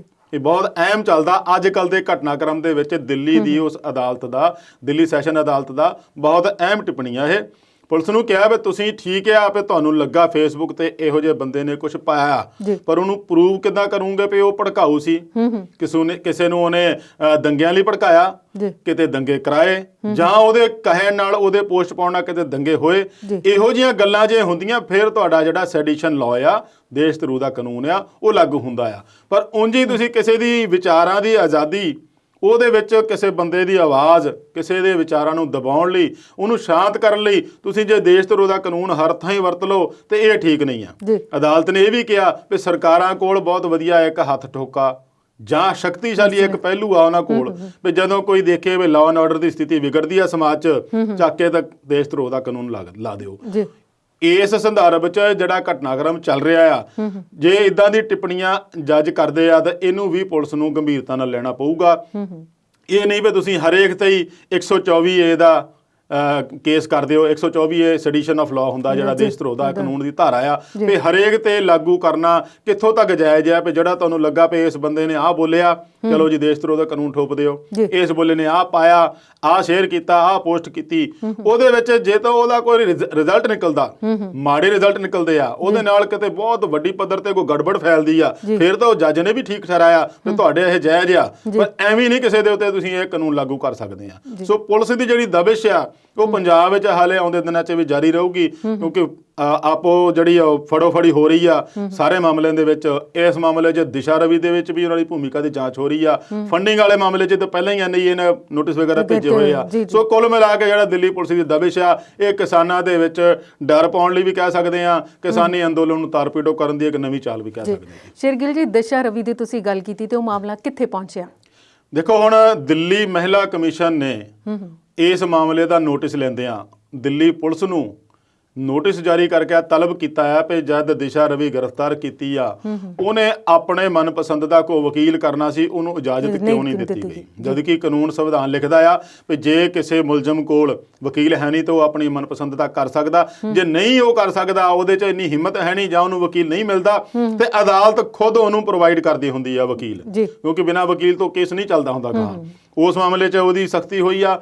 ਫਿਰ ਦਿੱਲੀ ਪੁਲਿਸ ਜਿਹੜੀ ਆ ਉਹ ਦੱਸਦੀ ਆ ਕਿ 11 ਜਨਵਰੀ ਨੂੰ ਜਿਹੜੀ ਜ਼ੂਮ ਮੀਟਿੰਗ ਹੋਈ ਆ, ਜਿਨ੍ਹਾਂ ਦੇ ਵਿੱਚ ਦਿੱਲੀ ਪੁਲਿਸ ਦਾ ਦਾਅਵਾ ਹੈ ਕਿ 70 ਤੋਂ ਵੱਧ ਲੋਕ ਸ਼ਾਮਲ ਹੋਏ ਸਨ, ਜਿਹਦੇ 'ਚ ਉਹਨਾਂ ਨੇ ਕੈਨੇਡਾ ਬੇਸਡ ਮੋਹ ਧਾਲੀਵਾਲ ਦਾ ਨਾਂ ਵੀ ਆ, ਪੁਨੀਤਾ ਦਾ ਨਾਂ ਵੀ ਆ, ਅਨੀਤਾ ਲਾਲ ਦਾ ਵੀ ਨਾਂ ਹੈ। ਇਹ 4-5 ਜਣੇ, 2-3 ਜਣੇ ਇੱਧਰਲੇ ਵੀ ਆ। ਇਹਦੇ ਨਾਲ ਇੱਕ ਜਿਹੜਾ ਨਵਾਂ ਚਿਹਰਾ ਉੱਭਰ ਕੇ ਸਾਹਮਣੇ ਆਇਆ ਸੀ, ਉਹ ਮਲੇਸ਼ੀਆ ਰਹਿੰਦਾ ਜੀ ਪੀਟਰ ਫੈਡਰਿਕ ਆ, ਜਿਹਨੂੰ ਦਿੱਲੀ ਪੁਲਿਸ ਮਾਸਟਰ ਮਾਈਂਡ ਮੰਨਦੀ ਆ ਇਸ ਸਾਰੇ ਘਟਨਾਕ੍ਰਮ ਦਾ। ਬਈ ਟੂਲ ਕਿਟ ਬਣਾਈ, ਸਾਜ਼ਿਸ਼ ਰਚੀ ਗਈ। ਸਾਜ਼ਿਸ਼ ਦਾ ਪਰਦਾਫਾਸ਼ ਉਹ ਕਹਿੰਦੇ ਬਹੁਤ ਦੇਰ ਤੋਂ ਹੋ ਰਿਹਾ ਸੀਗਾ। ਸਾਜ਼ਿਸ਼ ਦੀ ਤਿਆਰੀ ਜਿਹੜੀ ਆ 25 ਦਸੰਬਰ ਤੋਂ ਹੋ ਰਹੀ ਸੀ, ਬਹੁਤ ਲੰਬੇ ਸਮੇਂ ਤੋਂ। ਉਹਨਾਂ ਦਾ ਇਹ ਦਿੱਲੀ ਪੁਲਿਸ ਦਾ ਦਾਅਵਾ ਹੈ ਜਿਹੜਾ ਉਹਨਾਂ ਨੇ ਹੁਣ ਪਰਦਾਫਾਸ਼ ਕੀਤਾ ਆ। ਪੀਟਰ ਫਰੈਡਰਿਕ ਨਾਂ ਦਾ ਮੂਹਰੇ ਆਇਆ ਬੰਦਾ, 4-5 ਜਣੇ ਹੋਰ ਆਏ ਆ। ਹੁਣ ਉਹਨਾਂ ਨੂੰ ਜਿਹੜਾ ਪਤਾ ਲੱਗਾ ਕਿ ਉਸ ਮੀਟਿੰਗ ਜ਼ੂਮ ਰਾਹੀਂ ਹੋਈ ਸੀ, ਉਹਦੇ ਵਿੱਚ 70 ਬੰਦੇ ਸ਼ਾਮਲ ਸੀ। ਇਹਨਾਂ ਨੇ ਜ਼ੂਮ ਐਪ ਵਾਲਿਆਂ ਨੂੰ ਪੱਤਰ ਲਿਖਿਆ ਕਿ ਸਾਨੂੰ ਉਹਦਾ ਵੇਰਵਾ ਦਿੱਤਾ ਜਾਵੇ ਕਿ ਉਹ ਕੌਣ-ਕੌਣ ਸ਼ਾਮਲ ਸੀਗੇ, ਕੌਣ-ਕੌਣ ਨਹੀਂ ਸੀਗੇ। ਦਿਸ਼ਾ ਰਵੀ ਦੇ ਨਾਲ ਜਿਹੜੇ ਹੋਰ ਸੀ, ਇੱਕ ਨਿਕਿਤਾ ਤੇ ਇੱਕ ਸ਼ਾਂਤਨੂ ਨੂੰ ਤਾਂ ਅਦਾਲਤ ਨੇ ਦੇਤੀ ਜ਼ਮਾਨਤ ਦੇਤੀ ਆ। ਉਹਨਾਂ ਨੇ ਕਿਹਾ ਬਿਨਾਂ ਦੱਸੇ ਗ੍ਰਿਫਤਾਰੀ ਨਹੀਂ ਹੋ ਸਕਦੀ ਜਿੰਨਾ ਚਿਰ ਕੋਈ ਜ਼ਮਾਨਤ ਆ। ਨਿਕਿਤਾ ਦੇ ਮਾਮਲੇ 'ਚ ਸੁਣਵਾਈ ਅਜੇ ਜਾਰੀ ਆ। ਹੁਣ ਉਹ ਖੁਦ ਤਾਂ ਕਹਿ ਰਹੇ ਆ ਕਿ ਅਸੀਂ ਇਹੋ ਜਿਹਾ ਕੁਝ ਨਹੀਂ ਕੀਤਾ, ਸਾਡਾ ਕੋਈ ਏਜੰਡਾ ਨਹੀਂ ਸੀਗਾ ਵੀ ਇਸ ਦੰਗੇ ਭੜਕਾਉਣ ਨੂੰ ਜਾਂ ਹਿੰਸਾ ਕਰਨ ਨੂੰ ਸਾਡਾ ਕੋਈ ਏਜੰਡਾ ਨਹੀਂ ਸੀ। ਇਹ ਏਜੰਡਾ ਸਿਰਫ ਤੇ ਸਿਰਫ ਹੀ ਕਿਸਾਨੀ ਅੰਦੋਲਨ ਨੂੰ ਸਮਰਥਨ ਕਰਨ ਦਾ। ਦੇਖੋ, ਪਹਿਲੀ ਗੱਲ ਤਾਂ ਦਿੱਲੀ ਪੁਲਿਸ ਨੇ ਜਲਵਾਯੂ ਪ੍ਰੇਮੀਆਂ ਦਾ ਕਿਸਾਨ ਅੰਦੋਲਨ ਨੂੰ ਜੋੜ ਦਿੱਤਾ। ਇਹ ਚੰਗਾ ਕੀਤਾ, ਕਿਉਂਕਿ ਖੇਤੀਬਾੜੀ ਦਾ ਜਲਵਾਯੂ ਨਾਲ ਬਹੁਤ ਜ਼ਿਆਦਾ ਗੂੜਾ ਸੰਬੰਧ ਆ। ਜਲਵਾਯੂ ਤੋਂ ਬਿਨਾਂ ਖੇਤੀਬਾੜੀ ਸੰਭਵ ਨਹੀਂ ਹੈ। ਜੋ ਵੀ ਖੇਤੀ ਦੇ ਉਪਜ ਹੁੰਦੀ ਆ ਉਹ ਜਲਵਾਯੂ ਤੇ ਹੀ ਨਿਰਭਰ ਹੁੰਦੀ ਆ। ਸੋ ਇਹਨਾਂ ਦਾ ਸੰਬੰਧ ਜੋੜ ਦਿੱਤਾ। ਹੁਣ ਜਲਵਾਯੂ ਪ੍ਰੇਮੀ ਜਿਹੜੇ ਆ ਉਹ ਨੌਜਵਾਨ ਆ। ਆਪਾਂ ਜੇ ਦੇਖੀਏ ਤਾਂ ਗ੍ਰੇਟਾ ਥਨਬਰਗ ਵੀ ਬਹੁਤੀ ਉਮਰ ਦੀ ਹੈ ਨਹੀਂ। ਜੰਮੂ ਕਸ਼ਮੀਰ ਦੇ ਵਿੱਚ ਜੇ ਜੰਮੂ ਤਵੀ ਨਦੀ ਨੂੰ ਸਾਫ਼ ਕਰਨ ਲਈ ਨੌਜਵਾਨਾਂ ਦਾ ਵਰਗ ਜਿਹੜਾ ਉੱਠਦਾ ਆ, ਉਹ ਵੀ ਬਹੁਤ ਛੋਟੀ ਉਮਰ ਦੇ ਆ। ਫਿਰ ਆਪਾਂ ਆਰੇ ਕਲੋਨੀ ਲੈ ਰਹੀ ਹੈ ਬੰਬੇ ਦੀ, ਉੱਥੇ ਜਦੋਂ ਦਰਖਤ ਵੱਢੇ ਜਾਂਦੇ ਆ, ਉੱਥੇ ਵੀ ਉਹਨਾਂ ਦਾ ਜਿਹੜਾ ਵਰਗ ਉੱਠਦਾ ਆ, ਉਹ ਸਾਰੇ ਕਲਾਈਮੇਟ ਪ੍ਰੇਮੀ ਆ ਨਾ ਇਹ। ਤੇ ਜੇ ਆਪਾਂ ਇਹਨਾਂ ਨੂੰ ਕਹੀਏ ਵੀ ਨਹੀਂ, ਇਹ ਕਿਸਾਨ ਅੰਦੋਲਨ ਦੀ ਆੜ 'ਚ ਦੇਸ਼ 'ਚ ਹਿੰਸਾ ਫੈਲਾਉਣ ਲੱਗੇ ਸੀ, ਕਿਸਾਨ ਅੰਦੋਲਨ ਦੀ ਆੜ 'ਚ ਦੇਸ਼ ਵਿੱਚ ਗੜਬੜੀ ਫੈਲਾਉਣ ਲੱਗੇ ਸੀ, ਤਾਂ ਫਿਰ ਉਹ ਕਿੱਥੋਂ ਤੱਕ ਜਾਇਜ਼ ਹੋਊਗਾ? ਇਹ ਨੌਜਵਾਨ ਜਿਹੜੇ ਆਪਾਂ ਕਹਿੰਦੇ 22 ਸਾਲ ਦੇ ਫੜੇ ਆ, ਤੇ ਉਹਨਾਂ ਨੂੰ ਹੁੰਦਾ ਵੀ 22 ਸਾਲ ਦੀ ਉਮਰ ਦੇ ਵਿੱਚ ਇਹ ਇਸ ਤਰੀਕੇ ਨਾਲ ਕਿਵੇਂ ਹਿੰਸਾ 'ਚ ਸ਼ਾਮਲ ਹੋ ਸਕਦੇ ਆ। ਉਹਨਾਂ ਦਾ ਇੱਕ ਮਾਈਂਡ ਸੈਟ ਇਹੋ ਜਿਹਾ ਬਣਿਆ, ਕਿਉਂਕਿ ਅੱਜ ਕੱਲ੍ਹ ਕਿਤੇ ਵੀ ਪੜ੍ਹਾਈ ਦੇ ਵਿੱਚ ਤੁਸੀਂ ਦੇਖ ਲਓ ਕਿ ਵਾਤਾਵਰਣ ਦੀ ਜਿਹੜੀ ਸਬਜੈਕਟ ਆ ਉਹ ਜ਼ਰੂਰੀ ਆ, ਲਾਜ਼ਮੀ ਆ। ਸੁਪਰੀਮ ਕੋਰਟ ਨੇ ਵੀ ਕੀਤਾ ਹੋਇਆ ਤੇ ਸਿੱਖਿਆ ਮਹਿਕਮੇ ਦੇ ਸੈਂਟਰ ਨੇ ਵੀ ਕੀਤਾ ਹੋਇਆ। ਜਦੋਂ ਬੱਚਾ ਵਾਤਾਵਰਣ ਬਾਰੇ ਪੜ੍ਹਦਾ ਆ ਤੇ ਉਹਨੂੰ ਆਲੇ ਦੁਆਲੇ ਦੇ ਚੌਗਿਰਦੇ ਦਾ ਪਤਾ ਹੁੰਦਾ, ਉਹਨੂੰ ਪਤਾ ਹੁੰਦਾ ਵੀ ਕਿੱਥੇ ਕੀ ਹੋਣ ਵਾਲਾ ਆ। ਜਿਵੇਂ ਹੁਣ ਜੰਮੂ ਵਾਲੀ ਗੱਲ, ਇੱਕ ਲੜਕੀ ਕਹਿ ਰਹੀ ਸੀਗੀ ਵੀ ਸਾਨੂੰ ਨਹੀਂ ਸੀ ਪਤਾ ਵੀ ਇੱਥੇ ਹਾਈ ਕੋਰਟ ਦੇ ਪ੍ਰੈਮਿਸਿਸ ਬਣਨੇ ਬਹੁਤ ਵੱਡੇ, ਔਰ ਜੰਗਲ ਇੰਨੇ ਵਧੀਆ ਉੱਥੇ ਜਿਹੜੇ ਜਿਹਨੂੰ ਤੋੜਨ ਦੀ ਕੋਸ਼ਿਸ਼ ਕਰ ਰਹੇ ਆ। ਉੱਥੇ ਕਹਿੰਦੇ ਇਹੋ ਜਿਹੀ ਮੋਰ ਦੀ ਪ੍ਰਜਾਤੀ ਆ ਜਿਹੜੀ ਵਰਲਡ 'ਚ ਨਹੀਂ ਮਿਲਦੀ, ਤੇ ਜਦੋਂ ਜੰਗਲ ਕੱਟ ਦਿੱਤਾ ਤਾਂ ਫਿਰ ਮੋਰ ਕਿੱਥੇ ਜਾਣਗੇ? ਉਹਨੂੰ ਬਚਾਉਣ ਲਈ ਕਹਿੰਦੇ ਸਾਨੂੰ ਨਹੀਂ ਸੀ ਪਤਾ ਵੀ ਅਸੀਂ ਪਹਿਲਾਂ ਸੈਰ ਕਰਨ ਜ਼ਰੂਰ ਜਾਂਦੇ ਹੁੰਦੇ ਸੀ ਉੱਥੋਂ। ਜਦੋਂ ਪਤਾ ਲੱਗਾ ਵੀ ਰਾਇਕਾ ਫੋਰੈਸਟ ਦਾ ਨਾਂ ਆ ਉੱਥੇ, ਤੇ ਰਾਇਕਾ ਫੋਰੈਸਟ ਵੱਢਣ ਲੱਗੇ ਆ, ਫਿਰ ਅਸੀਂ ਇਕੱਠੇ ਹੋਏ ਆ। ਹੁਣ ਮੰਨ ਲਓ ਉਹਨਾਂ ਨੇ ਵੀ ਤਾਂ ਕਿਤੇ ਸੰਦੇਸ਼ ਦਿੱਤਾ ਹੀ ਹੋਊਗਾ, ਫੇਸਬੁੱਕ ਰਾਹੀਂ, ਵਟਸਐਪ ਰਾਹੀਂ, ਇੰਸਟਾਗ੍ਰਾਮ ਰਾਹੀਂ, ਟੈਲੀਗ੍ਰਾਮ ਰਾਹੀਂ ਕੁਛ ਨਾ ਕੁਛ ਤਾਂ ਸੰਦੇਸ਼ ਦੇ ਕੇ ਪਹੁੰਚਾਇਆ ਹੋਊਗਾ, ਤਾਂ ਹੀ ਇਕੱਠੇ ਹੋਏ ਹੋਣਗੇ। ਉੱਥੇ ਉਹ ਟੂਲ ਕਿਟ ਤਿਆਰ ਹੋ ਗਈ। ਹੁਣ ਜਿਹੜੀ ਇਹਨਾਂ ਦੀ ਟੂਲ ਕਿਟ ਆ, ਜਿਹੜਾ ਗ੍ਰੇਟਾ ਥਨਬਰਗ ਦੀ, ਉਹ ਮੈਂ ਵੀ ਪੜ੍ਹੀ ਆ, ਉਹਦੇ ਵਿੱਚ ਕਿਤੇ ਵੀ ਇੱਕ ਵੀ ਲਾਈਨ ਇਹੋ ਜਿਹੀ ਨਹੀਂ ਹੈਗੀ ਜਿਹਦੇ ਵਿੱਚ ਹਿੰਸਾ ਦੀ ਗੱਲ ਆਉਂਦੀ ਹੋਵੇ, ਜੀ। ਜਿਹਦੇ ਵਿੱਚ ਖਾਲਿਸਤਾਨ ਪੱਖੀਆਂ ਦੀ ਗੱਲ ਆਉਂਦੀ ਹੋਵੇ, ਜੀ। ਉਹਦੇ 'ਚ ਜਸਟ ਇੰਨਾ ਹੀ ਆ ਵੀ ਕਿਸਾਨ ਅੰਦੋਲਨ ਨੂੰ ਆਪਾਂ ਹੋਰ ਫੈਲਾਉਣਾ, ਜੀ। ਕਿਸਾਨਾਂ ਦੇ ਸਮਰਥਨ ਨੂੰ ਹੋਰ ਵਧਾਉਣਾ, ਜੀ। ਲੋਕਾਂ ਨੂੰ ਵੱਧ ਤੋਂ ਵੱਧ ਇਹਨਾਂ ਦੇ ਨਾਲ ਜੋੜਨਾ, ਹੈਸ਼ਟੈਗ ਕਰਕੇ ਟਵੀਟ ਕਰਨੇ ਆ ਤਾਂ ਕਿ ਇਹ ਗੱਲ ਜਿਹੜੀ ਸਰਕਾਰ ਤੱਕ, ਸਰਕਾਰ ਦੇ ਨੁਮਾਇੰਦਿਆਂ ਤੱਕ, ਅਫਸਰਾਂ ਤੱਕ, ਮੰਤਰੀਆਂ ਤੱਕ ਕਿੱਦਾਂ ਪਹੁੰਚਣੀ ਆ। ਫਿਰ ਉਹਨਾਂ ਨੇ ਇਹ ਵੀ ਕਿਹਾ ਕਿ ਇਕੱਲਾ ਦਿੱਲੀ ਬਾਰਡਰਾਂ ਤੱਕ ਇਹ ਮੋਰਚੇ ਲੱਗਿਓ, ਇਹ ਨਹੀਂ, ਜਿੱਥੇ ਜਿੱਥੇ ਵਰਲਡ ਦੇ ਵਿੱਚ ਭਾਰਤ ਦੀਆਂ ਐਮਬੈਸੀਆਂ ਉਹਨਾਂ ਮੂਹਰੇ ਪ੍ਰਦਰਸ਼ਨ ਕਰਨਾ। ਇਹ ਤਾਂ ਇੱਕ ਲਾਮਬੰਦੀ ਵਾਲਾ ਤਰੀਕਾ ਸੀ ਜਿਹਨੂੰ ਇਹਨਾਂ ਨੇ ਟੂਲ ਕਿਟ ਦੇਤਾ। ਟੂਲ ਕਿਟ ਤਾਂ ਗੱਡੀ 'ਚ ਵੀ ਪਈ ਹੁੰਦੀ, ਸਾਡੇ 'ਚ ਵੀ ਜੀ ਜੀ ਜੀ ਬਿਲਕੁਲ। ਤੇ ਅਵਤਾਰ ਜੀ ਬੜੇ ਵਿਸਥਾਰ ਨਾਲ ਤੁਸੀਂ ਦੱਸਿਆ ਤੇ ਮੈਨੂੰ ਲੱਗਦਾ ਹੈ ਕਿ ਕਿਤੇ ਕਿਤੇ ਇਦਾਂ ਦਾ ਬਦਲਾ ਲਓ ਨੀਤੀ ਤਾਂ ਨਹੀਂ ਹੈਗੀ ਕਿ ਨੌਜਵਾਨ ਜਿਹੜੇ ਪਰਿਆਵਰਨ ਨੂੰ ਬਚਾਉਣ ਖਾਤਰ ਇਕੱਠੇ ਹੋਏ ਜੀ, ਤੇ ਸਰਕਾਰ ਦੀ ਨਜ਼ਰ ਹੋਣੀ ਕਿ ਇਹਨਾਂ ਨੇ ਸਾਡੇ ਕੰਮਾਂ ਦੇ ਵਿੱਚ ਪੰਗਾ ਪਾਇਆ ਤੇ ਇਹਦਾ ਬਦਲਾ ਲੈ ਲਿਆ। ਦੇਖੋ ਕੁਦਰਤ ਦੀ ਛੇੜਛਾੜ ਦਾ ਆਪਾਂ ਨਤੀਜਾ ਦੇਖ ਹੀ ਲੈਂਦੇ ਆ ਜੀ। 2013 ਚ ਵੀ ਉੱਤਰਾਖੰਡ 'ਚ ਕੀ ਹੋਇਆ ਤੇ ਹੁਣ ਮੌਜੂਦਾ ਦੌਰ ਦੇ ਵਿੱਚ ਉੱਤਰਾਖੰਡ ਦੇ ਵਿੱਚ ਕੀ ਹੋ ਰਿਹਾ ਪਏ। ਉੱਥੇ ਇੰਨੀਆਂ ਜਾਨਾਂ ਚਲੇ ਗਈਆਂ, ਜਾ ਰਹੀਆਂ, ਨਵੇਂ ਰੋਜ਼-ਰੋਜ਼ ਲਾਸ਼ਾਂ ਮਿਲ ਰਹੀਆਂ ਉੱਥੇ। ਉਹ ਕੁਦਰਤ ਨਾਲ ਛੇੜਛਾੜ ਹੀ ਆ। ਤੇ ਜੇ ਇਹੋ ਜਿਹਾ ਨੌਜਵਾਨ ਵਰਗ ਕੁਦਰਤ ਨੂੰ ਬਚਾਉਣ ਲਈ ਅੱਗੇ ਆਉਂਦਾ ਆ ਤੇ ਸਰਕਾਰ ਨੂੰ ਸਮਾਂ ਉਹਦਾ ਸਮਰਥਨ ਕਰਨਾ ਚਾਹੀਦਾ, ਉਹਨੂੰ ਉਤਸ਼ਾਹਿਤ ਕਰਨਾ ਚਾਹੀਦਾ। ਕਿਉਂਕਿ ਆਮ ਜਿਹੜੇ ਹੁਣ 70 ਸਾਲ ਦੇ ਸਿਆਸਤਦਾਨ ਆ ਉਹ ਤਾਂ ਨਹੀਂ ਨਾ ਕਲਾਈਮੇਟ ਨੂੰ ਬਚਾਉਣਗੇ। ਕਲਾਈਮੇਟ ਨੂੰ ਇਹਨਾਂ ਨੌਜਵਾਨ ਵਰਗਾਂ ਨੇ ਬਚਾਉਣਾ ਆ ਜਿਨ੍ਹਾਂ ਦੀ ਉਮਰ ਹਲੇ 20 ਸਾਲ ਆ। ਖਰੇ ਕਿੰਨਾ ਜੀਵਣਾ ਉਹਨਾਂ ਨੇ। ਤੇ ਜੇ ਉਹਨਾਂ ਨੂੰ ਸਾਫ਼ ਸੁਥਰੀ ਹਵਾ ਮਿਲੂਗੀ, ਪਾਣੀ ਮਿਲੂਗਾ, ਵਾਤਾਵਰਣ ਚੰਗਾ ਮਿਲੂਗਾ, ਫਿਰ ਹੀ ਉਹਨਾਂ ਦੀ ਤੰਦਰੁਸਤੀ ਨੂੰ ਆਪਾਂ ਕਹਿ ਸਕਾਂਗੇ ਵੀ ਉਹ ਸਹੀ ਤਰੀਕੇ ਨਾਲ ਰਹਿ ਸਕਦੇ ਆ। ਸੋ ਇਹਨਾਂ ਦਾ ਸਮਰਥਨ ਕਰਕੇ ਇਹਨਾਂ ਨੂੰ ਹੋਰ ਉਤਸ਼ਾਹਿਤ ਕੀਤਾ ਜਾਣਾ ਚਾਹੀਦਾ, ਨਾ ਕਿ ਇਹਨਾਂ ਨੂੰ ਦਬਾਉਣਾ ਚਾਹੀਦਾ ਜੀ। ਤੇ ਅਵਤਾਰ ਜੀ ਅਗਲੇ ਮੁੱਦੇ ਵੱਲ ਆਉਂਦੇ ਆ, ਪਰ ਇਸ ਵੇਲੇ ਲੈਂਦੇ ਆ ਬ੍ਰੇਕ।